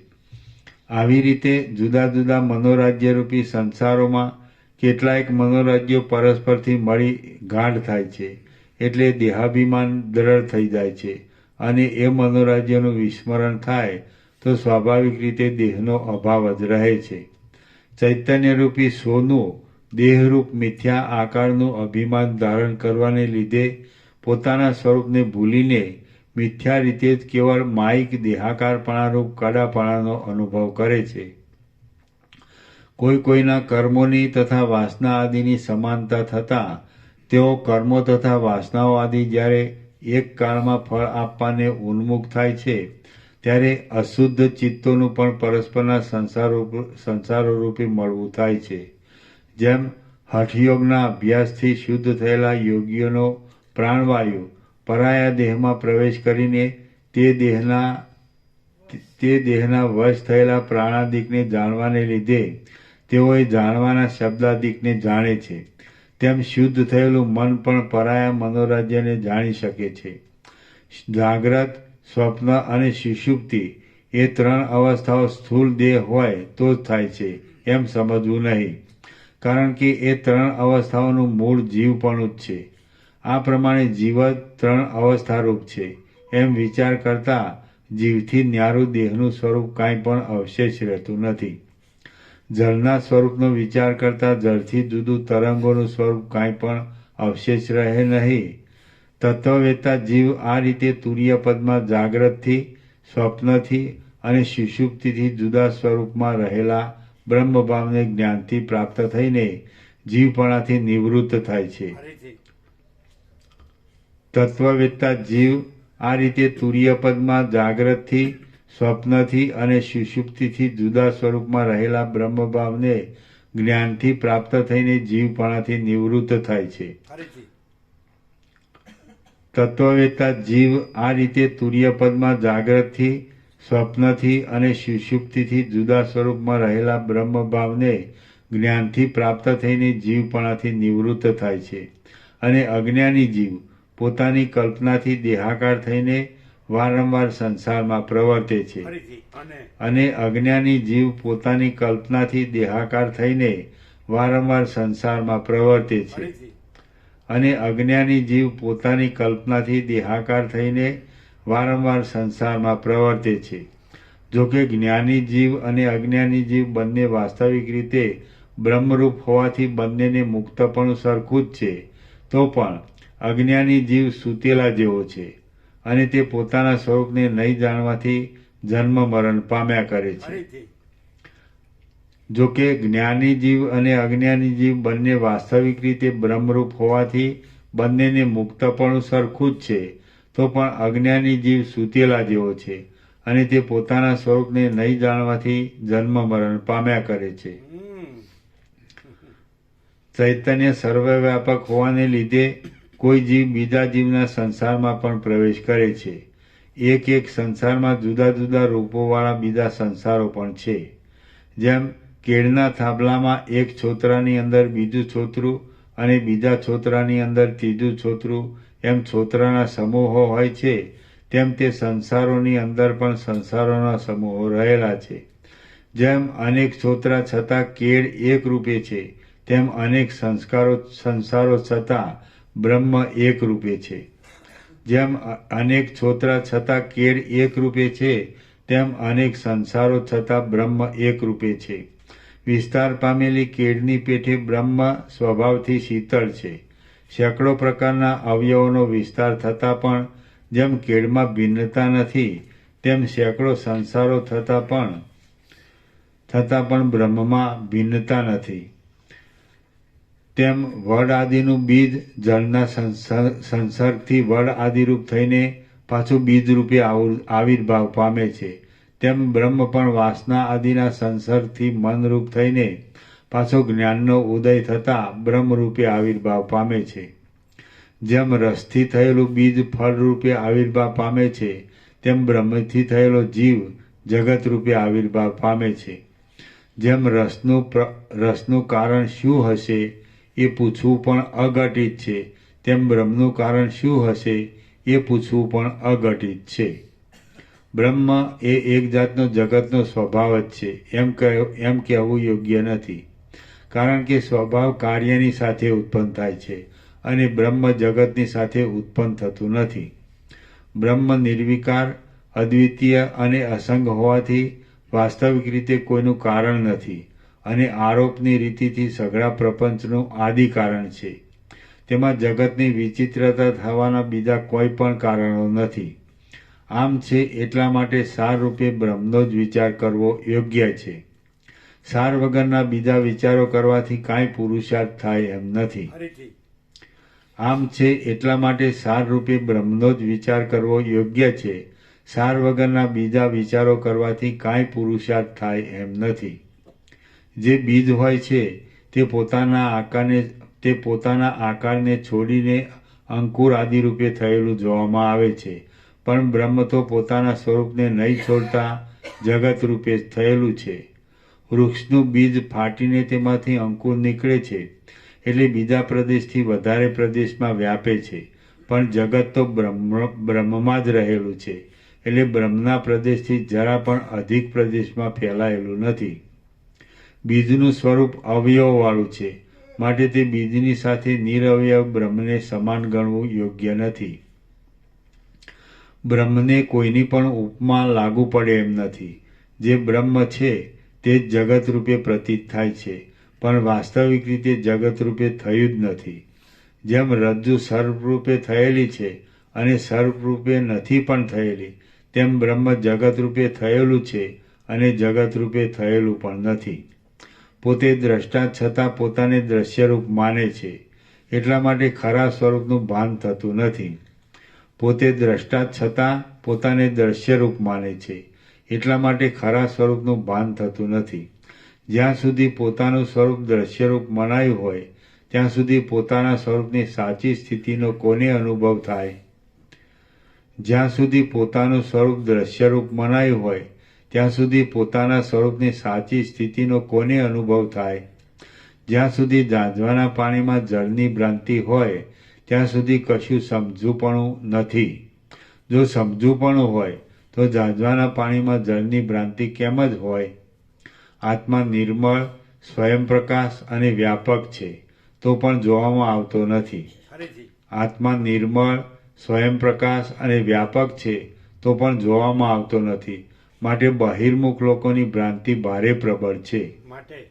માટે બહિર્મુખ લોકોની ભ્રાંતિ ભારે પ્રબળ છે. જેમ નેત્ર બીજા પદાર્થોને જુએ છે પણ પોતાના દ્રષ્ટારૂપ સ્વરૂપને જોતું નથી, તેમ બહિર્મુખ લોકો દ્રશ્યને જુએ છે પણ પોતાના આત્માને જોતા નથી. જેમ નેત્ર બીજા પદાર્થોને જુએ છે પણ પોતાના દ્રષ્ટારૂપ સ્વરૂપને જોતું નથી, તેમ બહિર્મુખ લોકો દ્રશ્યને જુએ છે પણ પોતાના આત્માને જોતા નથી. જો કે દ્રષ્ટા નિર્મળ, સ્વયંપ્રકાશ, વ્યાપક અને પોતાનું સ્વરૂપ જ છે, તો પણ જેમ સઘળી ભ્રાંતિઓથી છૂટેલા જીવનમુક્ત પુરુષ દ્રશ્યને જોતો નથી, તેમ બહિર્મુખ લોકો દ્રષ્ટાને જોતા નથી. જો કે દ્રષ્ટા નિર્મળ આત્મા સ્વયંપ્રકાશ વ્યાપક જો કે દ્રષ્ટા નિર્મળ, સ્વયંપ્રકાશ, વ્યાપક અને પોતાનું સ્વરૂપ જ છે, તો પણ જેમ સઘળી ભ્રાંતિઓથી છૂટેલા જીવનમુક્ત પુરુષ દ્રશ્યને જોતો નથી, તેમ બહિર્મુખ લોકો દ્રષ્ટાને જોતા નથી. ભ્રાંતિ રહિત છૂટેલા કે સુટેલા? છૂટેલા. સરખું વાંચો, છૂટું વાંચો. સુટેલા સંભળાય છે. હા. જો કે દ્રષ્ટા નિર્મળ, સ્વયંપ્રકાશ, વ્યાપક અને પોતાનું સ્વરૂપ જ છે, તો પણ જેમ સઘળી ભ્રાંતિઓથી છૂટેલા જીવનમુક્ત પુરુષ દ્રશ્યને જોતો નથી, તેમ બહિર્મુખ લોકો દ્રષ્ટાને જોતા નથી. જો કે બ્રહ્મ આકાશની પેઠે વ્યાપક છે, તો પણ યત્ન કરવા છતાં પણ ભાગ્યે જ મળે છે. પરંતુ જે દ્રશ્ય છે તેને જો દ્રશ્ય રૂપે જોવામાં આવે, જો કે બ્રહ્મ આકાશની પેઠે વ્યાપક છે, તો પણ યત્ન કરવા છતાં પણ ભાગ્યે જ મળે છે. પરંતુ જે દ્રશ્ય છે તેને જો દ્રશ્ય રૂપે જોવામાં આવે તો બ્રહ્મની પ્રાપ્તિ બહુ જ દૂર છે. પરંતુ જે દ્રશ્ય છે તેને જો દ્રશ્ય રૂપે જોવામાં આવે તો બ્રહ્મની પ્રાપ્તિ બહુ જ દૂર છે.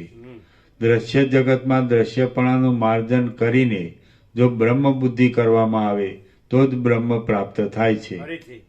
દ્રશ્ય જગતમાં દ્રશ્યપણાનું માર્જન કરીને જો બ્રહ્મ બુદ્ધિ કરવામાં આવે તો જ બ્રહ્મ પ્રાપ્ત થાય છે.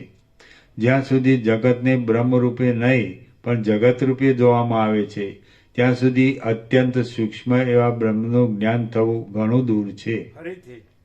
જ્યાં સુધી જગતને બ્રહ્મ રૂપે નહીં પણ જગત રૂપે જોવામાં આવે છે ત્યાં સુધી અત્યંત સૂક્ષ્મ એવા બ્રહ્મનું જ્ઞાન થવું ઘણું દૂર છે. બહિર્મુખ લોકો દ્રશ્યને જુએ છે પણ દ્રષ્ટાને જોતા નથી. પરંતુ હે રામ, દ્રશ્ય એ કાંઈ છે જ નહીં, કેવળ દ્રષ્ટા જ છે. જેમ સર્વશક્તિમાન રાજા સઘળું હે રામ, દ્રશ્ય એ કાંઈ છે જ નહીં, કેવળ દ્રષ્ટા જ છે. જેમ સર્વશક્તિમાન રાજા સઘળું બનાવીને તેનો અનુભવ કરે છે, તેમ સર્વશક્તિમાન આત્મા સઘળું બનાવીને તેનો અનુભવ કરે છે. એમ માનીએ તો જેમ રાજાને બીજા સાધનોની જરૂર પડે છે, તેમ આત્માને પણ બીજા સાધનોની જરૂર પડે છે એમ સ્વીકારવું પડે. એટલા માટે વાસ્તવિક સિદ્ધાંત એ છે કે નિર્વિકાર આત્મા તે દ્રશ્ય પદાર્થો રૂપે ઉદય પામે છે. તેથી આત્મામાં લૌકિક રીતનું દ્રષ્ટાપણું કે દ્રશ્યપણું કાંઈ નથી. જે દ્રષ્ટા છે તે સર્વાત્મક હોવાથી દ્રશ્યરૂપ છે, એટલે તેમાં લૌકિક રીતનું દ્રષ્ટાપણું કે દ્રશ્યપણું સંભવતું નથી. એટલે તેમાં લૌકિક રીતનું જે દ્રષ્ટા છે તે સર્વાત્મક હોવાથી દ્રશ્યરૂપ છે, એટલે તેમાં લૌકિક રીતનું દ્રષ્ટાપણું કે દ્રશ્યપણું સંભવતું નથી. જેમ શેરડીનો રસ જ દોડી ખાંડરૂપ થાય છે અને વસંતનો રસ જ ફળ, પુષ્પ તથા લતારૂપ થાય છે, તેમ બ્રહ્મ જ જીવરૂપ થયેલ છે અને દેહરૂપ પણ થયેલ છે. જેમ શેરડીનો રસ તથા વસંતનો રસ પોતાનું રસપણું નહીં છોડતા જ ખાંડરૂપ અને ફળ આદિરૂપ થાય છે, તેમ ચૈતન્ય પોતાના ચૈતન્યપણાને નહીં છોડતા જ દ્રષ્ટારૂપ અને દ્રશ્યરૂપ થાય છે. અનુભવરૂપ જે આત્મા છે તે પોતાની અંદર જ જગતરૂપ સ્વપ્નને જુએ છે. જેમ પૃથ્વી સંબંધી શેરડીના રસમાં ખાંડપણું, ગોળપણું તથા સાકરપણું થાય છે, તેમ આત્મામાં જ ચિત્તપણું, અહંકારપણું તથા પંચભૂતપણું વગેરે થાય છે. જેમ પૃથ્વીનો રસ જ પોતાનાથી અભિન્ન અનેક વનખંડો રૂપે ઉદય પામે છે એ વાત નિસંશય છે, તેમ આત્મા જ પોતાનાથી અભિન્ન અનેક દ્વૈતખંડો રૂપે ઉદય પામે છે. જેમ પૃથ્વીનો રસ જ પોતાનાથી અભિન્ન અનેક વનખંડો રૂપે ઉદય પામે છે એ વાત નિસંશય છે, તેમ આત્મા જ પોતાનાથી અભિન્ન અનેક દ્વૈતખંડો રૂપે ઉદય પામે છે એ વાત નિસંશય છે. આત્માથી આત્મામાં જ પ્રકાશ પામતા આત્માના જ વિલાસરૂપ ચિત્ત આદિ વૃક્ષો દેહ આદિ દ્રશ્યરૂપે સેંકડો શાખાઓથી સંપન્ન છે અને તેમનો આત્મજ્ઞાન વિના અંત જોવામાં આવતો નથી.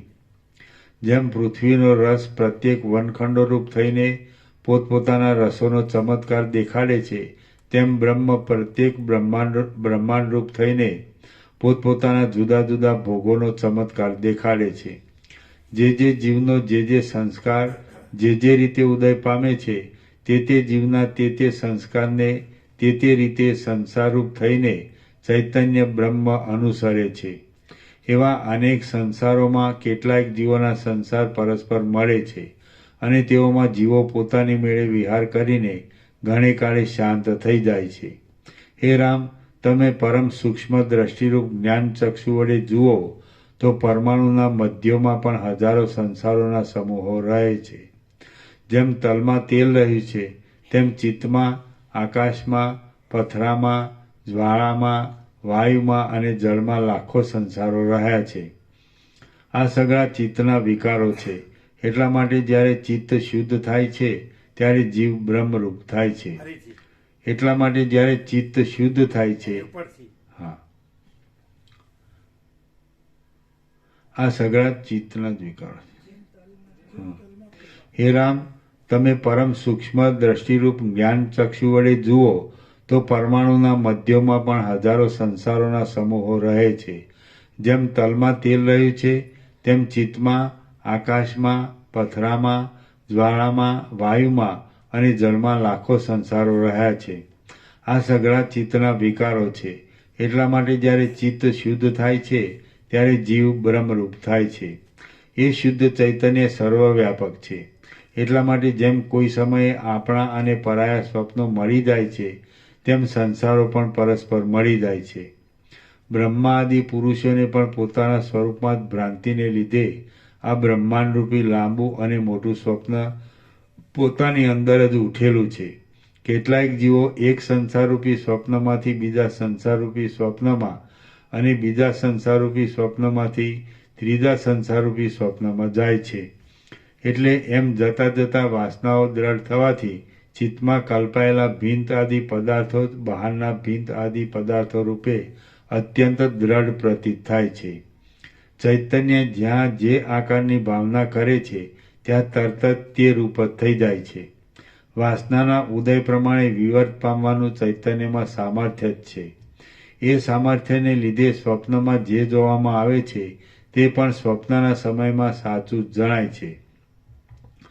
જેમ પાંદડા, લતાઓ, પુષ્પો તથા ફળો બીજમાં જ રહેલા છે, તેમ સમસ્ત વાસનાઓ ચૈતન્યમાં જ રહેલી છે. ચૈતન્યની અંદર જીવરૂપ પરમાણુઓ અને જીવોની અંદર જગતરૂપ પરમાણુઓ પ્રતીત થાય છે. એ આશ્ચર્ય નથી, કારણ કે જીવ અને જગત એ બંને બ્રહ્મરૂપ હોવાથી આકાશમાં આકાશ તુલ્ય છે. આમ સમજીને તમે જગતોની અને જીવોની પરસ્પરમાં સ્થિતિ કેમ સંભવે એ ભ્રાંતિને છોડી દો. ચૈતન્યરૂપ જીવ પોતાના જ અંશરૂપ દેશ, કાળ, ક્રિયાઓ અને દ્રવ્યોથી જગતને જાણે તે જગત બીજા હોય એમ માની લે છે, પણ તે જગત કોઈ રીતે જીવથી ભિન્ન સંભવતા નથી. બ્રહ્માથી માંડીને કીડા પર્યંતના જીવોને સ્વપ્નની પેઠે પોતાની અંદર પોતાની મેળે જ દેખાતું આ ચૈતન્યના અંશરૂપ શરીરે ભ્રાંતિથી સ્થૂળ શરીર રૂપે માની લેવામાં આવ્યું છે. જે કાંઈ આ જગત સ્ફુરેલું છે તેનું નિરૂપણ કરતાં વાસ્તવિક રીતે તેનો કોઈ પણ અંશ બ્રહ્મથી જુદો પડતો નથી. ચૈતન્યના સૂક્ષ્મ અંશોરૂપ જીવો પોતાના રૂપ જગતને ભ્રાંતિને લીધે જુદું માનીને તેનો સ્વાદ લીધા કરે છે. અત્યંત વિસ્તીર્ણ આકારવાળો આ બ્રહ્માંડરૂપી વનખંડ જે ચૈતન્યના એક પરમાણુ રૂપ છે અને તે નેત્ર આદિ ઇન્દ્રિયરૂપ પુષ્પોમાંથી જુદા જુદા રૂપ આદિના જ્ઞાનરૂપ સુગંધો કાઢ્યા કરે છે, તે અમસ્તો જ જોવામાં આવે છે. દ્રશ્યના બીજરૂપ ચૈતન્ય સર્વવ્યાપક છે અને અવિનાશી છે. તેથી સઘળા બ્રહ્માંડને જોવા માટે અજ્ઞાની જીવ પોતાથી બહાર જુએ છે અને જ્ઞાની જીવ પોતાની અંદર જ જુએ છે. બ્રહ્માંડરૂપ દ્વૈતને જોવાને ઘણા કાળનો અભ્યાસ થવાને લીધે જીવ તે બ્રહ્માંડમાં પોતાની અધોગતિ અને ઉર્ધ્વગતિ થયાનું ભ્રાંતિથી માની લે છે. જેમ એક સ્વપ્ન પછી બીજા સ્વપ્નને અને બીજા સ્વપ્ન પછી ત્રીજા સ્વપ્નને એમ વારંવાર સ્વપ્નોને જોયા કરતો માણસ શિખર ઉપરથી ખસી પડેલી શિલાની જેમ મોટા ખાડાઓમાં અથડાયા કરે છે. જેમ એક સંસાર પછી બીજા સંસારને અને બીજા સંસાર પછી ત્રીજા સંસારને એમ વારંવાર સંસારોને જોયા કરતો અજ્ઞાની જીવ જન્મ મરણરૂપી મોટા ખાડાઓમાં અથડાયા કરે છે. વાસ્તવિક રીતે અખંડ તત્વથી જુદા નહીં પડતા અને જુદા જુદા શરીરો રૂપે સ્ફુરેલા જીવોમાં કેટલાય જ્ઞાની જીવો ભ્રાંતિ રહિત પોતાના સ્વરૂપમાં જ રહ્યા છે. વાસ્તવિક રીતે અખંડ તત્વથી જુદા નહીં પડતા અને જુદા જુદા શરીરો રૂપે સ્ફુરેલા જીવોમાં કેટલાય જ્ઞાની જીવો ભ્રાંતિ રહિત પોતાના સ્વરૂપમાં જ રહ્યા છે અને કેટલાયક અજ્ઞાની જીવો દેહાદિકથી મળી ગયેલા છે.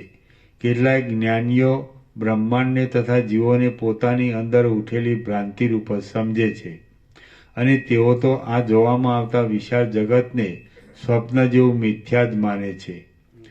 ચૈતન્ય સર્વવ્યાપક અને સર્વાત્મક છે. અને તેઓ તો આ જોવામાં આવતા વિશાળ જગતને સ્વપ્ન જેવું મિથ્યા જ માને છે. ચૈતન્ય સર્વવ્યાપક અને સર્વાત્મક છે. તેથી બ્રહ્માંડનું બહાર જણાવવું પણ ચૈતન્યની સત્તાથી છે અને અંદર જણાવવું તે પણ ચૈતન્યની સત્તાથી જ છે. જ્યાં ચૈતન્ય હોય ત્યાં તેના વિવર્તનો ઉદય પણ હોય જ એ સ્વાભાવિક છે. સઘળા જીવો વ્યાપક ચૈતન્યની અંદર પ્રતિભાસ્વરૂપ છે.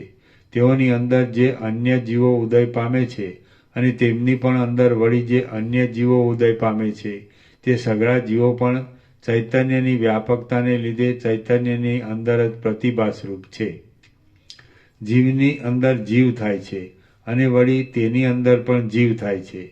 જેમ કેળના થાંભલામાં એકની અંદર બીજું, બીજાની અંદર ત્રીજું અને ત્રીજાની અંદર ચોથું એમ અંદર અંદર અનેક સોતરાઓ હોય છે, તેમ સર્વ સ્થળના જીવોમાં પણ એકની અંદર બીજા, બીજાની અંદર ત્રીજા અને ત્રીજાની અંદર ચોથા એમ અંદર અંદર અનેક જીવો છે. જેમ જાણવામાં આવે ત્યારે સોનામાં પ્રતીત થયેલું કડા વગેરે પણ નષ્ટ થઈ જાય છે, તેમ બ્રહ્મ તત્વ જાણવામાં આવે ત્યારે બહારનું અને અંદરનું સઘળું દ્વૈત નષ્ટ થઈ જાય છે. જેમ જાણવામાં આવે,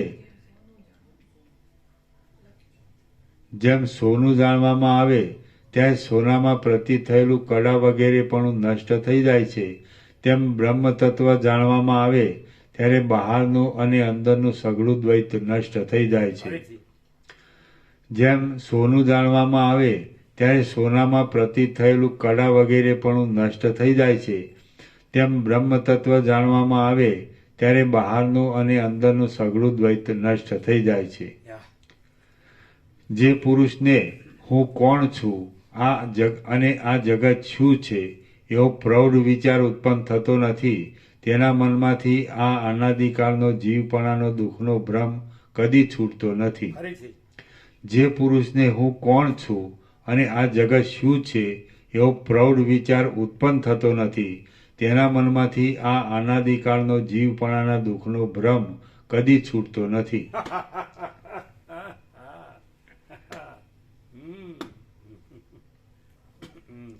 વૈરાગ્યપૂર્વક કરવામાં આવેલો વિચાર જ સફળ થાય છે, પણ રાગવાળાએ કરેલો વિચાર સફળ થતો નથી. વૈરાગ્યપૂર્વક કરવામાં આવેલો વિચાર જ સફળ થાય છે, પણ રાગવાળાએ કરેલો વિચાર સફળ થતો નથી. વૈરાગ્યપૂર્વક કરવામાં આવેલો વિચાર જ સફળ થાય છે, પણ રાગવાળાએ કરેલો વિચાર સફળ થતો નથી. જે સુબુદ્ધિવાળા પુરુષને દિવસે દિવસે સંસારના સુખોની લાલચ પાતળી થતી જાય છે, તે પુરુષનો વિચાર ફળદાયી થાય છે. જે સુબુદ્ધિવાળા પુરુષને દિવસે દિવસે સંસારના સુખોની લાલચ પાતળી થતી જતી હોય છે, તે પુરુષનો વિચાર ફળદાયી થાય છે. જેમ ઔષધનો અભ્યાસ રાખવામાં આવે તો આરોગ્યની પ્રાપ્તિ થાય છે, તેમ ઇન્દ્રિયોને જીતવાનો અભ્યાસ રાખવામાં આવે તો વિવેક ફળદાયી થાય છે. જેમ ઔષધનો અભ્યાસ રાખવામાં આવે તો આરોગ્યની પ્રાપ્તિ થાય છે, તેમ ઇન્દ્રિયોને જીતવાનો અભ્યાસ રાખવામાં આવે તો વિવેક ફળદાયી થાય છે. જે પુરુષને વાતચીત કરવામાં જ વિવેક હોય છે પણ મનમાં વિવેક હોતો નથી, તેણે અવિવેકીપણું નહીં છોડેલું હોવાથી તેને તે અવિવેકીપણું બહુ દુઃખ આપે છે. જે પુરુષને વાતચીત કરવામાં જ વિવેક હોય છે પણ મનમાં વિવેક હોતો નથી, તેણે અવિવેકીપણું નહીં છોડેલું હોવાથી તેને તે અવિવેકીપણું બહુ દુઃખ આપે છે. ચિત્રમાં આલેખેલો પ્રકાશિત અગ્નિ જેમ કશું કામ કરતો નથી, તેમ કેવળ વાતચીત કરવામાં જ રાખેલો વિવેક કશું કામ કરતો નથી. ચિત્રમાં આલેખેલો પ્રકાશિત અગ્નિ જેમ કશું કામ કરતો નથી, તેમ કેવળ વાતચીત કરવામાં જ રાખેલો વિવેક કશું કામ કરતો નથી. જેમ પવનનો પ્રત્યક્ષ અનુભવ થતો નથી પણ સ્પર્શથી જ તેનો અનુભવ થાય છે, તેમ વાત કરવાથી વિવેક થયો જણાતો નથી, પણ ભોગની ઈચ્છા પાતળી પડવાથી જ વિવેક થયો જણાય છે.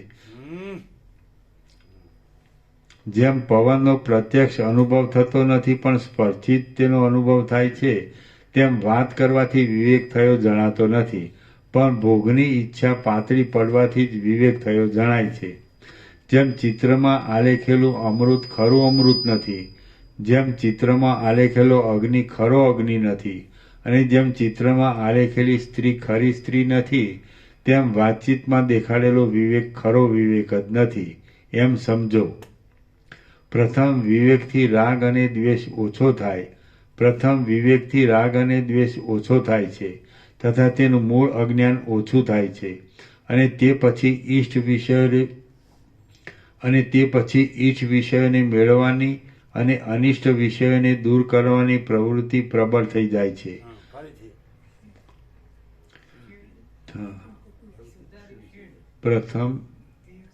પ્રથમ વિવેકથી રાગ અને દ્વેષ ઓછો થાય છે તથા તેનું મૂળ અજ્ઞાન ઓછું થાય છે અને તે પછી ઈષ્ટ વિષયોને મેળવવાની અને અનિષ્ટ વિષયોને દૂર કરવાની પ્રવૃત્તિ પ્રબળ થઈ જાય છે. આ પ્રમાણે થયું હોય ત્યારે વિવેક પ્રાપ્ત થયો સમજવો. જેને વિવેક પ્રાપ્ત થયો હોય તે પુરુષ પતિત પાવન છે અને તે જીવન મુક્તિનું પાત્ર છે. જેને વિવેક પ્રાપ્ત થયો હોય તે પુરુષ પતિત પાવન છે અને તે જીવન મુક્તિનું પાત્ર છે. શ્રી યોગ વાસિષ્ઠ મહારામાયણમાં સ્થિતિ પ્રકરણનો જીવન ખંડકાવતાર નામનો સર્ગ 18મો સમાપ્ત. ઓમ ઓમ ઓમ. પાના નંબર 437. પ્રસાદ આપી દો.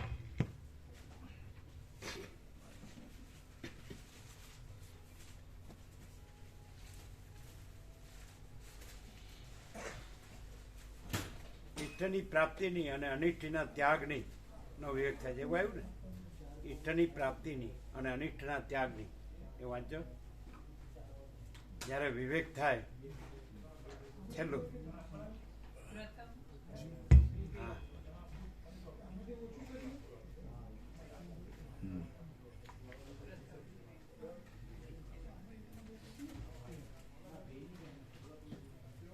પ્રથમ વિવેકથી રાગ અને દ્વેષ ઓછો થાય છે તથા તેનું મૂળ અજ્ઞાન ઓછું થાય છે અને તે પછી ઈષ્ટ વિષયોને મેળવવાની અને અનિષ્ટ વિષયોને દૂર કરવાની પ્રવૃત્તિ પ્રબળ થઈ જાય છે. આ પ્રમાણે થયું હોય ત્યારે વિવેક પ્રાપ્ત થયો સમજવો. ફરીથી. પ્રથમ વિવેકથી રાગ અને દ્વેષ ઓછો થાય છે તથા તેનું મૂળ અજ્ઞાન ઓછું થાય છે અને તે પછી ઈષ્ટ વિષયોને મેળવવાની અને અનિષ્ટ વિષયોને દૂર કરવાની પ્રવૃત્તિ પ્રબળ થઈ જાય છે. આ પ્રમાણે થયું હોય ત્યારે વિવેક પ્રાપ્ત થયો સમજવો. જેને વિવેક પ્રાપ્ત થયો હોય તે પુરુષ પતિત પાવન છે અને તે જીવન મુક્તિનું પાત્ર છે.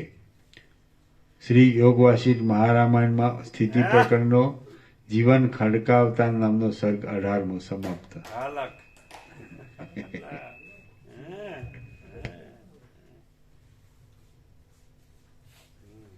આપી દો.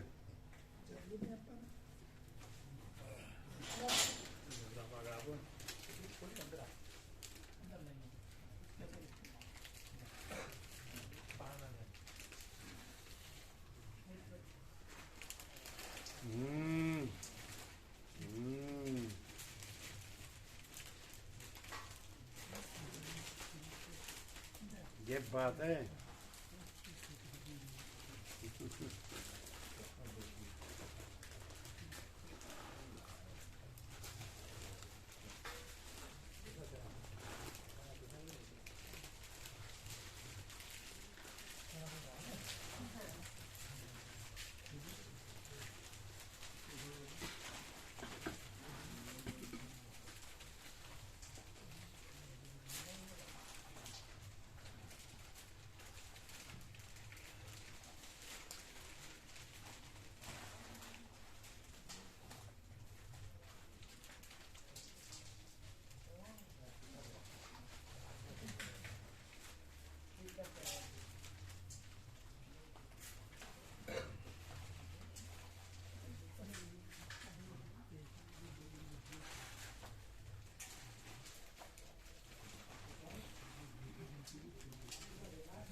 આ પેલું આવ્યું ને એટલે આ રાજી થઈ ગયા હતા પેલું કે જ્ઞાની ને અજ્ઞાની બંનેનું મુક્તપણું સરખું જ છે એટલે રાજી થઈ ગયા હતા.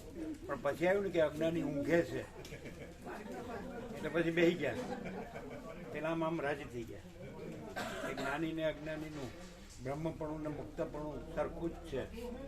પણ પછી આવ્યું ને અજ્ઞાની ઊંઘે છે એટલે પછી બેસી ગયા. પેલા આમ રાજી થઈ ગયા. પોપાબાઈનું રાજ નથી.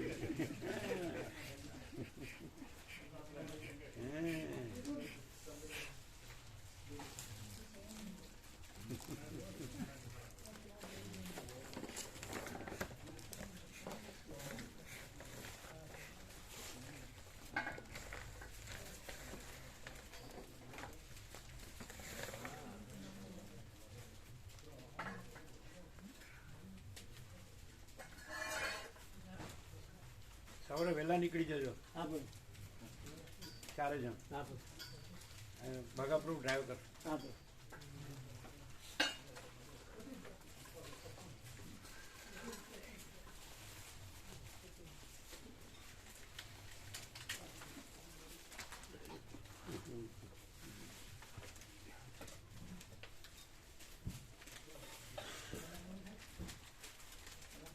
પેલા ત્યાં આગળ પછી અમે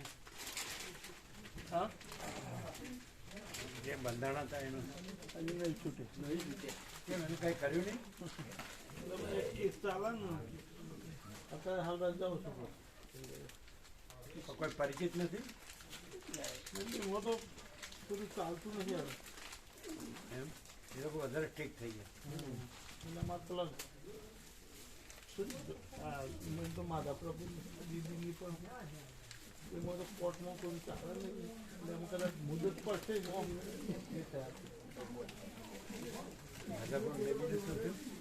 એ તો હશે ને તો આપણે પેલા એનું શું હતું? એ તો અમેરિકા જ થઈને કહું છું. એને શું થયું? કશું થયું નહીં એ તો પિયાસ એટલે એનું શું? કરી નાખી એ લોકો કશું કરી શકતું નથી. હા.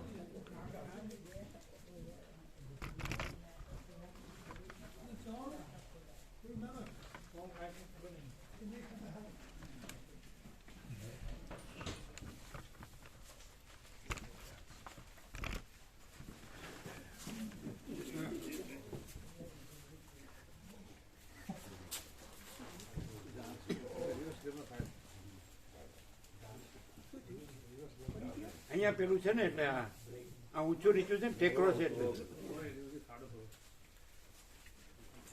આ વચ્ચે પાળી છે ને એટલે આ પાળી છે.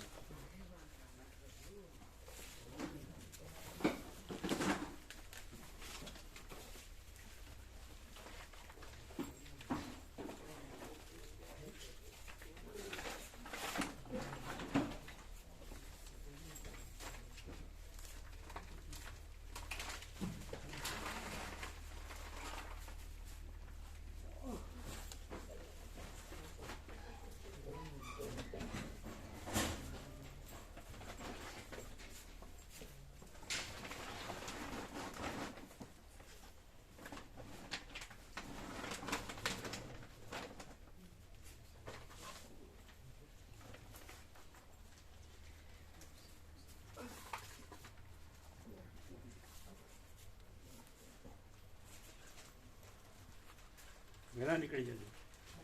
વહેલા પહોંચી જજો. વહેલા નીકળી જજો.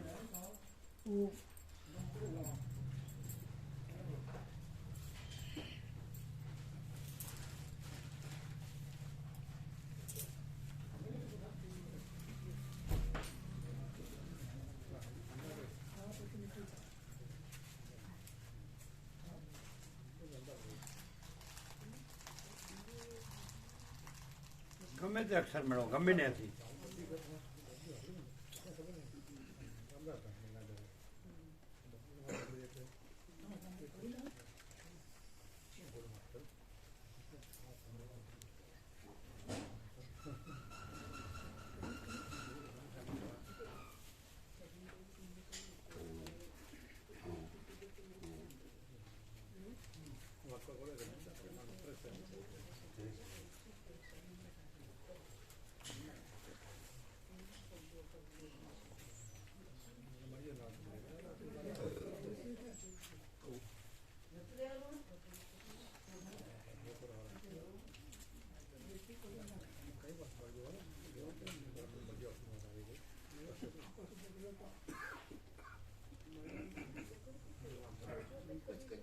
કેમ છે હવે સારું પ્રભુ. ચારી પાડો ને હા કમ્પ્લીટ. એટલે આમ સારું જ ને એકદમ સારું.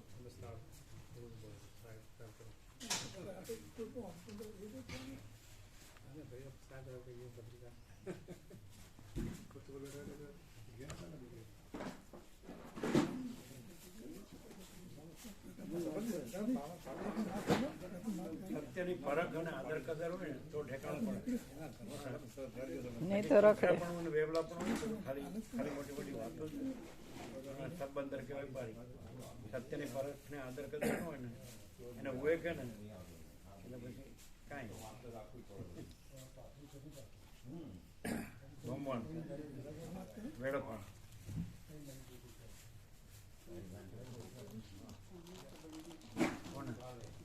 મહેસાણા ડીઓ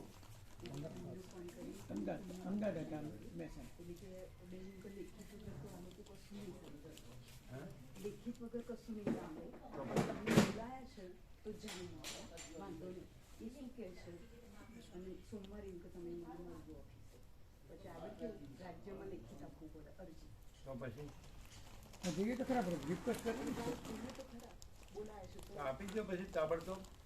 હા તો કાલ તો જઈએ એમને મળીએ પહેલા કાલે એમને મળી લઈએ રિક્વેસ્ટ કરીએ ને પછી એમને મળ્યા પછી શું હોય વાત કરીએ એ પછી ફરી લેખિત આપીએ. પછી મહેસાણા પણ મળીએ ત્યાં ત્યાં જે કરે લેખિત આપમાં હું ત્યાં ને એ રાજ્યમાં આપવું પડે આમને નહીં સ્કૂલમાં તો આપણા જનકપ્રભુ સરસ છે. ના ના પણ હમણાં છે ને જનકપ્રભુ સરસ અમને કદાચ હા જનકપ્રભુનો બહુ અનુભવ. સ્કૂલના જ છે. હા, સાચું. સ્કૂલના છે જનકપ્રભુ. એ સ્કૂલોનું કામ જ કરે છે. મળી જાય અમને એજ્યુકેશન જ છે. જનકપ્રભુથી તમે લખાવો તો એક્ઝેક્ટ લખે. હા હા એ પણ લખવાનું થાય તો એમ જ કરીશું અરજી ત્યાંથી કરાવો. એટલે તો પછી કાલે જનકપ્રભુને લઈ લેવા છે. જનકપ્રભુને કાલે લઈ લેવા છે. અરજી લખવી હોય તો તે અરજી exact કાલે નથી આપવાની પ્રભુ એ સ્કૂલમાં જ પછી હતા. લખી પ્રભુ. કાલે અરજી નથી આપી પ્રભુ કાલ તો મળી લે શું કહેવા વાળી રહે. આ મુકેશભાઈ સાહેબ એટલે મોડું થાય એવું નથી. હજુ તો અમારું નિયમ બાકી છે એટલે જો આ એમને ખોટું કર્યું છે એ સુધારી દે છે ને તો બીજા કેમ્પમાં માસ્ટર બતાવે તો અમે લઈ લઈએ અમે અરજી કરીએ ને જે ઓનલાઈન એમાં માલસર ભરીએ જે કરવાનું ને અરજી એ જનકપ્રભુથી કરાવવાની. હા એક્ઝેક્ટ કરે. હા, બરાબર. જનકપ્રભુ 30મી આવવાના છે રમણમાં. કારણ કે એમાં સતીશ પ્રભુની સેવા છે એમના મોટા ભાઈ. એટલે જનકપ્રભુ અમને કાલે જ મળે ને અમે ગયા હતા ને કાલે જ ગયા હતા ને મોટા છે. એટલે જનકપ્રભુ હતા ત્યાં એમણે જ કર્યું અમારા આધાર કાર્ડમાં. એટલે એ હાઈસ્કૂલના જ વકીલ છે. એટલે એક્ઝેક્ટ એનો અક્ષર છે ને તમારે એક્ઝેક્ટ હોય અનુભવ. હવે નિવૃત્ત છે પણ એનો અનુભવ એટલે એ 30મી આવવાના છે રમણ જયંતિમાં. પણ જો કાલને કાલ તો નથી કરવું. એટલે કાલ એમને બોલાય છે તો મળવા જઈએ પણ સાહેબનું કેવું એમ હતું આ મુકેશભાઈ વાત કરીને એમને કે બેન લેખિત સિવાય નહીં સાંભળે તો પછી એટલે એમ કે મળવાનો કોઈ મતલબ તો નથી જ રહેતો પણ તો પેલા કીધું ને ફોનમાં કે મળવા આવો. હા મળવા જવાનું તો કીધું મળવાને કીધું છે તો કાલ પછી? મોકલજો કરશે તો અમે જઈ આવીએ કાલ જઈ આવીએ બધું તો એટલે મળવાનું અમને એમ કહ્યું કે તમે મુકેશભાઈને ફોન આવો તો કે શું મુકેશભાઈને કહે ફોન છે? કરી સાહેબ. એ સાંભળો ગુજરાત છે. અમે એ પાછો ફોન કરશે એમના મિત્રએ કીધું કે અમારો મુકેશભાઈનો તમારો મિત્ર છે, ફોન કરશે કે બોલા. વિરોધ છે. એટલે અમદાવાદના ડીઓ ખરા ને જે મુકેશભાઈ એ વાત એમને કરશે પાછા. પાછળ કીધું કે મેં વાત કરી અમે વાત કરીશું પણ તે જ્યાં હું કહે છે ને કે મેં વાત કરી આમના છે ને સગા ડીઓ એટલે એમ નાના પ્રભુ, નાના કે પ્રભુના તમે મળી આવો કાલે. એના દીકરા છે. અને પછી શું થાય છે પછી મને કોલ કરજો અને ના નહીં પડે તો એમ કે સોમવારે તમે ઓફિસે આવજો આપણે રાજ્યમાં અરજી આપી દઈશું જનકપ્રભુ લગાડજો. आपको है ना आपके पास लोकित जनक स्पीकर और वॉल्यूम एकदम जनक प्रभु. हाँ जनक प्रभु से वॉल्यूम તમે વાત કરો બધી હું બેઠા છીએ.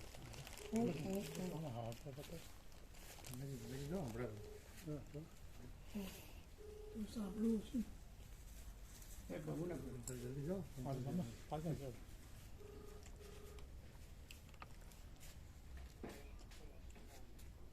કૃપા હી કેવલમ આનંદ મંગલ ઓમ ઓમ ઓમ. આ માતાજી સંપૂર્ણ ભાવિક છે, સંપૂર્ણ શુદ્ધાત્મા છે. એમને માલસર છે, સંભળાય છે ને? સંભળાય છે? એમને સાંભળો બરાબર. અને એમાં જે કરવા જેવું છે કરવાનું છે, સાંભળો.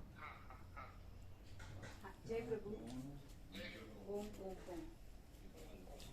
હા, જનક પ્રભુ, આપણે 29 ઓક્ટોબરે વિદ્યાસાગરની ભરતી થઈ. હા, તો એમાં જે વિદ્યાસાગરની ભરતીમાં જે જગ્યાઓ બતાવે, હા, એમાં માલસર બતાવ્યું નહોતું, સામાજિક વિજ્ઞાન 6 થી 8માં. અને પછી ચાલુ કેમ્પમાં 2-3 જગ્યાઓ દબાઈ દીધી અને 2-3 જગ્યાઓ ખોલી દીધી. એમાં માલસર ખોલી દીધું અને ભરી દીધું વિદ્યાસાગરમાં. હા, એટલે જ્યારે અમારો બદલી કેમ્પ આવ્યો ને, એટલે અમે લિસ્ટ જોયું, કારણ કે જગ્યા બતાવી જ નથી, એટલે હોવી જોઈએ જગ્યા બદલીમાં. હા, તો એમાં બતાવી નહીં, એટલે અમે પૂછપરછ કરી તો કેમ માલસર મૂક્યું નથી, તો કે એમ કે ભરાઈ ગયું વિદ્યાસાગરમાં. હા, ભરી દીધી. હા હા, એટલે એના માટે માર્ગદર્શન જોઈતું હતું.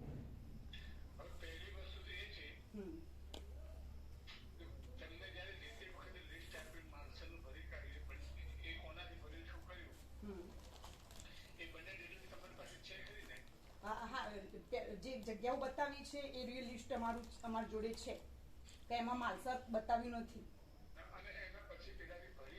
હા,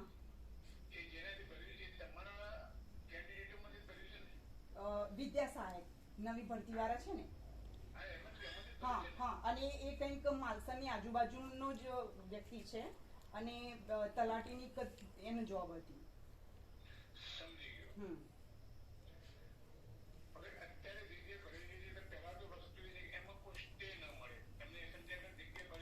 હા.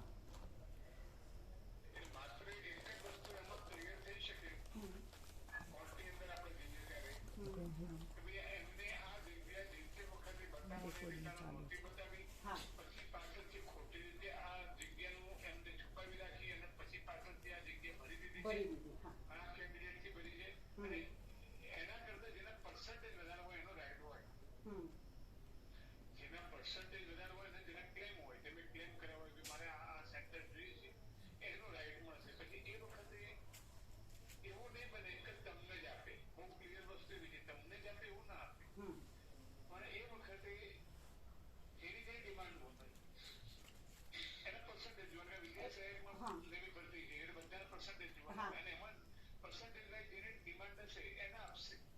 હા. હા.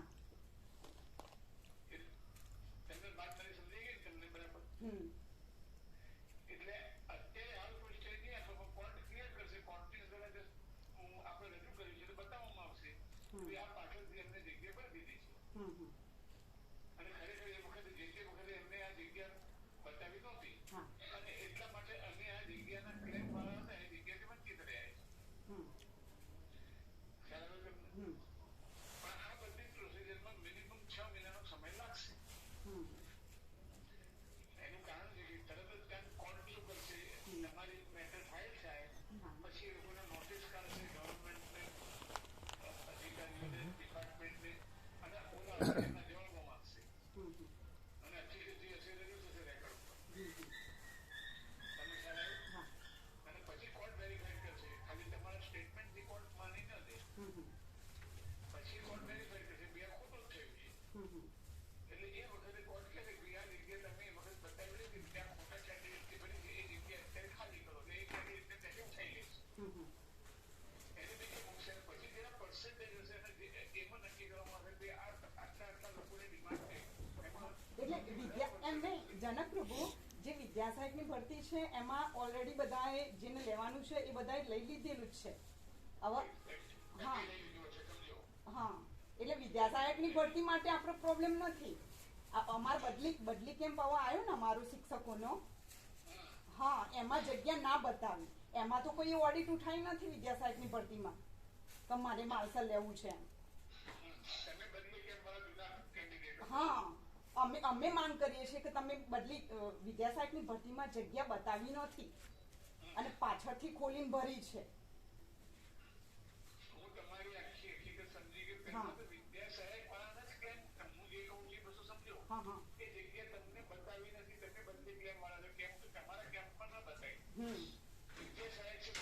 હા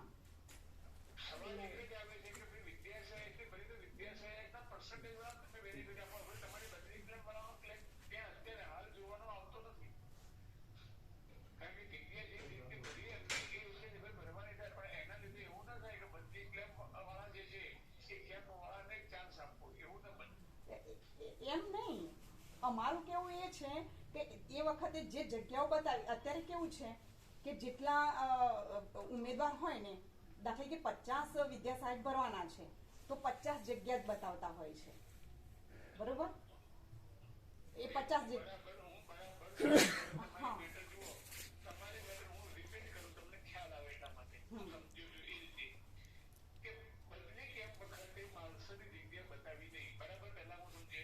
હા, એ પહેલા વિદ્યા સહાયકની ભરતી થઈ છે.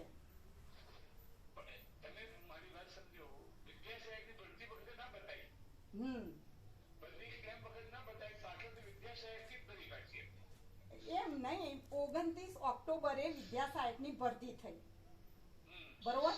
એમાં માલસર ભાષા વિષય માટે બતાવ્યું હતું, સામાજિક વિજ્ઞાન વિષયમાં બતાવ્યું નહોતું, બરોબર? પછી ચાલુ કેમ્પમાં એ જે ભાઈ અત્યારે જેને લીધું છે ને, હવે એની ઓળખાણ હોય કે શું હોય અમે નથી જાણતા, પણ એ રીતે જગ્યા ચેન્જ કરી લીધી. જે ઓલરેડી બતાવી હતી જગ્યાઓ, એમાંથી 1-2 જગ્યાઓ બંધ દબાઈ દીધી અને 2-3 જગ્યાઓ ખોલી દીધી. એ ખોલી એમાં માલસર મૂકી દીધું. આ 29 ઓક્ટોબરે આ રીતનું થયું છે. ચાલુ કેમ્પમાં, હા, ચાલુ કેમ્પમાં જગ્યા ચેન્જ કરી દીધી અને અત્યારે હા, અને અત્યારે હવે આવે અમારા શિક્ષકોના બદલી કેમ્પ. એટલે અમારે તો કેવું કે આપણે તો પેલું લિસ્ટ આવ્યું એ જ જોઈએ ને કે માલસરની જગ્યા બતાવી નથી, બરોબર? હવે પાછળથી ગોલમાલ થઈ છે એ તો અમે તો ના જ જાણતા હોઈએ. એટલે જ્યારે અમારું બદલી કેમ્પ આવ્યું એટલે અમે ઓનલાઈન ફોર્મ ભરવા માટે એ કર્યું તો એમાં માલસર બતાવ્યું નહીં. એટલે અમે પૂછપરછ કરી કે માલસર જગ્યા છે તો કેમ નથી બતાવી એમ. એટલે ખબર પડી કે ચાલુ કેમ્પમાં આવી ગોલમાલ કરી છે આ લોકોએ.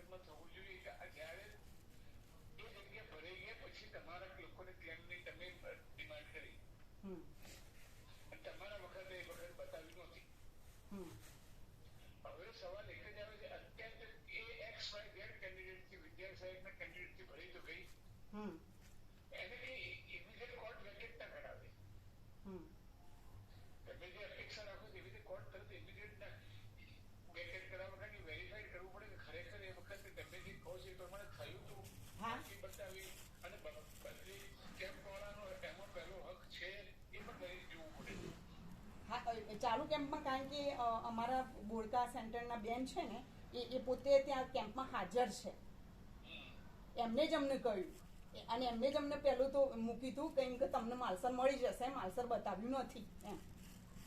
અને પછી ચાલુ કેમ્પમાં કે લાસ્ટમાં કે કોઈ આ રીતે એમ કે ઊભા થયા હતા કોઈ ભાઈ અને પછી બધું કે અંદરો અંદર શિખર ચર્ચા કરી અને કે ચાલુ જ કેમ્પમાં કે 2-3 જગ્યાઓ કેન્સલ કરી દીધી અને ચાલુ કેમ્પમાં ખોલી હતી એમ. આ પહેલો ઇન્સિડન્સ નથી, તમે વસ્તુ સમજો. આવા અનેક જગ્યાએ કિસ્સા બને છે બદલી કેમ્પમાં અને ભરતીમાં અને આવી રીતે જગ્યા પાછળથી બતાવવાનું. આ નવી વાત નથી, પણ બધું સબ્જેક્ટ વેરિફિકેશનમાં જાય. કોર્ટે તમે જે કહો છો તમારી વાત ક્લિયરન્સ એ જેવી છે, બધી વસ્તુ કોર્ટે વેરીફાઈડ કરવી પડશે. તમે અપેક્ષા રાખશો ઇમિડિયેટ તો નહીં થાય. અને હા, એટલે કેવું કે પછી અહીંયા અમે ચીનુ પ્રભુના રિલેશનમાં છે એમને વાત કરી હતી. એટલે એમને અમારા જે ડીયુ છે સાહેબ એમને મળવાની વાત કરી હતી કે બેનને કહેજો કાલે આ સમયે અમને મળે સવારે 9:30 થી 10 ની વચ્ચે અમને રૂબરૂ બોલાવે છે. તમે આ વાત મને જે કરી એમને વાત કરવાની છે. તમને ક્લિયર કરશે કે હકીકત શું હતી? હા અધિકારી લેવલે તમે જે રજૂઆત કરશો એ તમને જે અધિકારીના જવાબ એ તમને ખ્યાલ આવશે ને? હા તમને ખ્યાલ આવે હા ને આવ્યો? હા હા તમે અત્યારે તમે રજૂઆત કરજો કાલે. પણ હાલ કોર્ટ કઈ નહીં કરે. હા એ તો છે. એ તો કોર્ટમાં તો સમય લાગે. એ તો ખબર. હા હા એ તો ખબર છે કે કોર્ટમાં તો સમય લે છે. એટલે અધિકારી લેવલે તમે રજૂઆત કરો. અધિકારી તમને એના શું કેવું છે તમને ક્લિયર થાય. તમે સેટિસ્ફાઈડ થાવ છો એટલે તમને ખ્યાલ આવશે. હા હા પછી મને વાત કરજો. એ હા હા ઓમ ઓમ ઓમ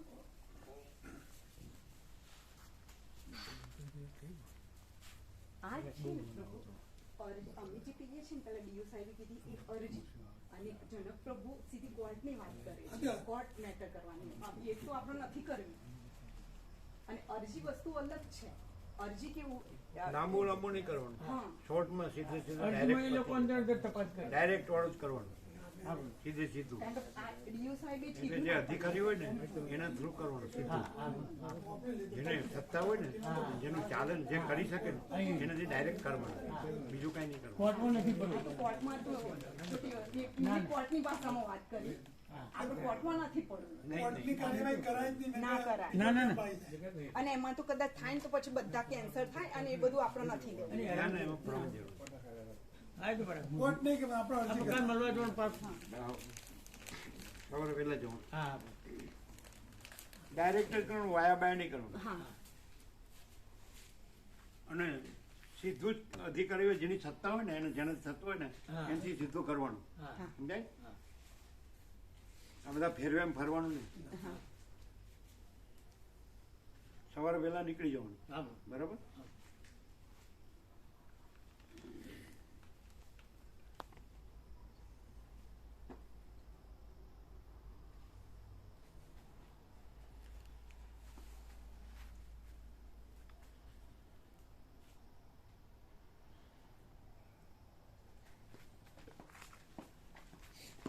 જે પ્રસાદ બાકી બધાને આપજો ફૂલ. હા પ્રભુ. આ લઈ લેજો બધું. હા હા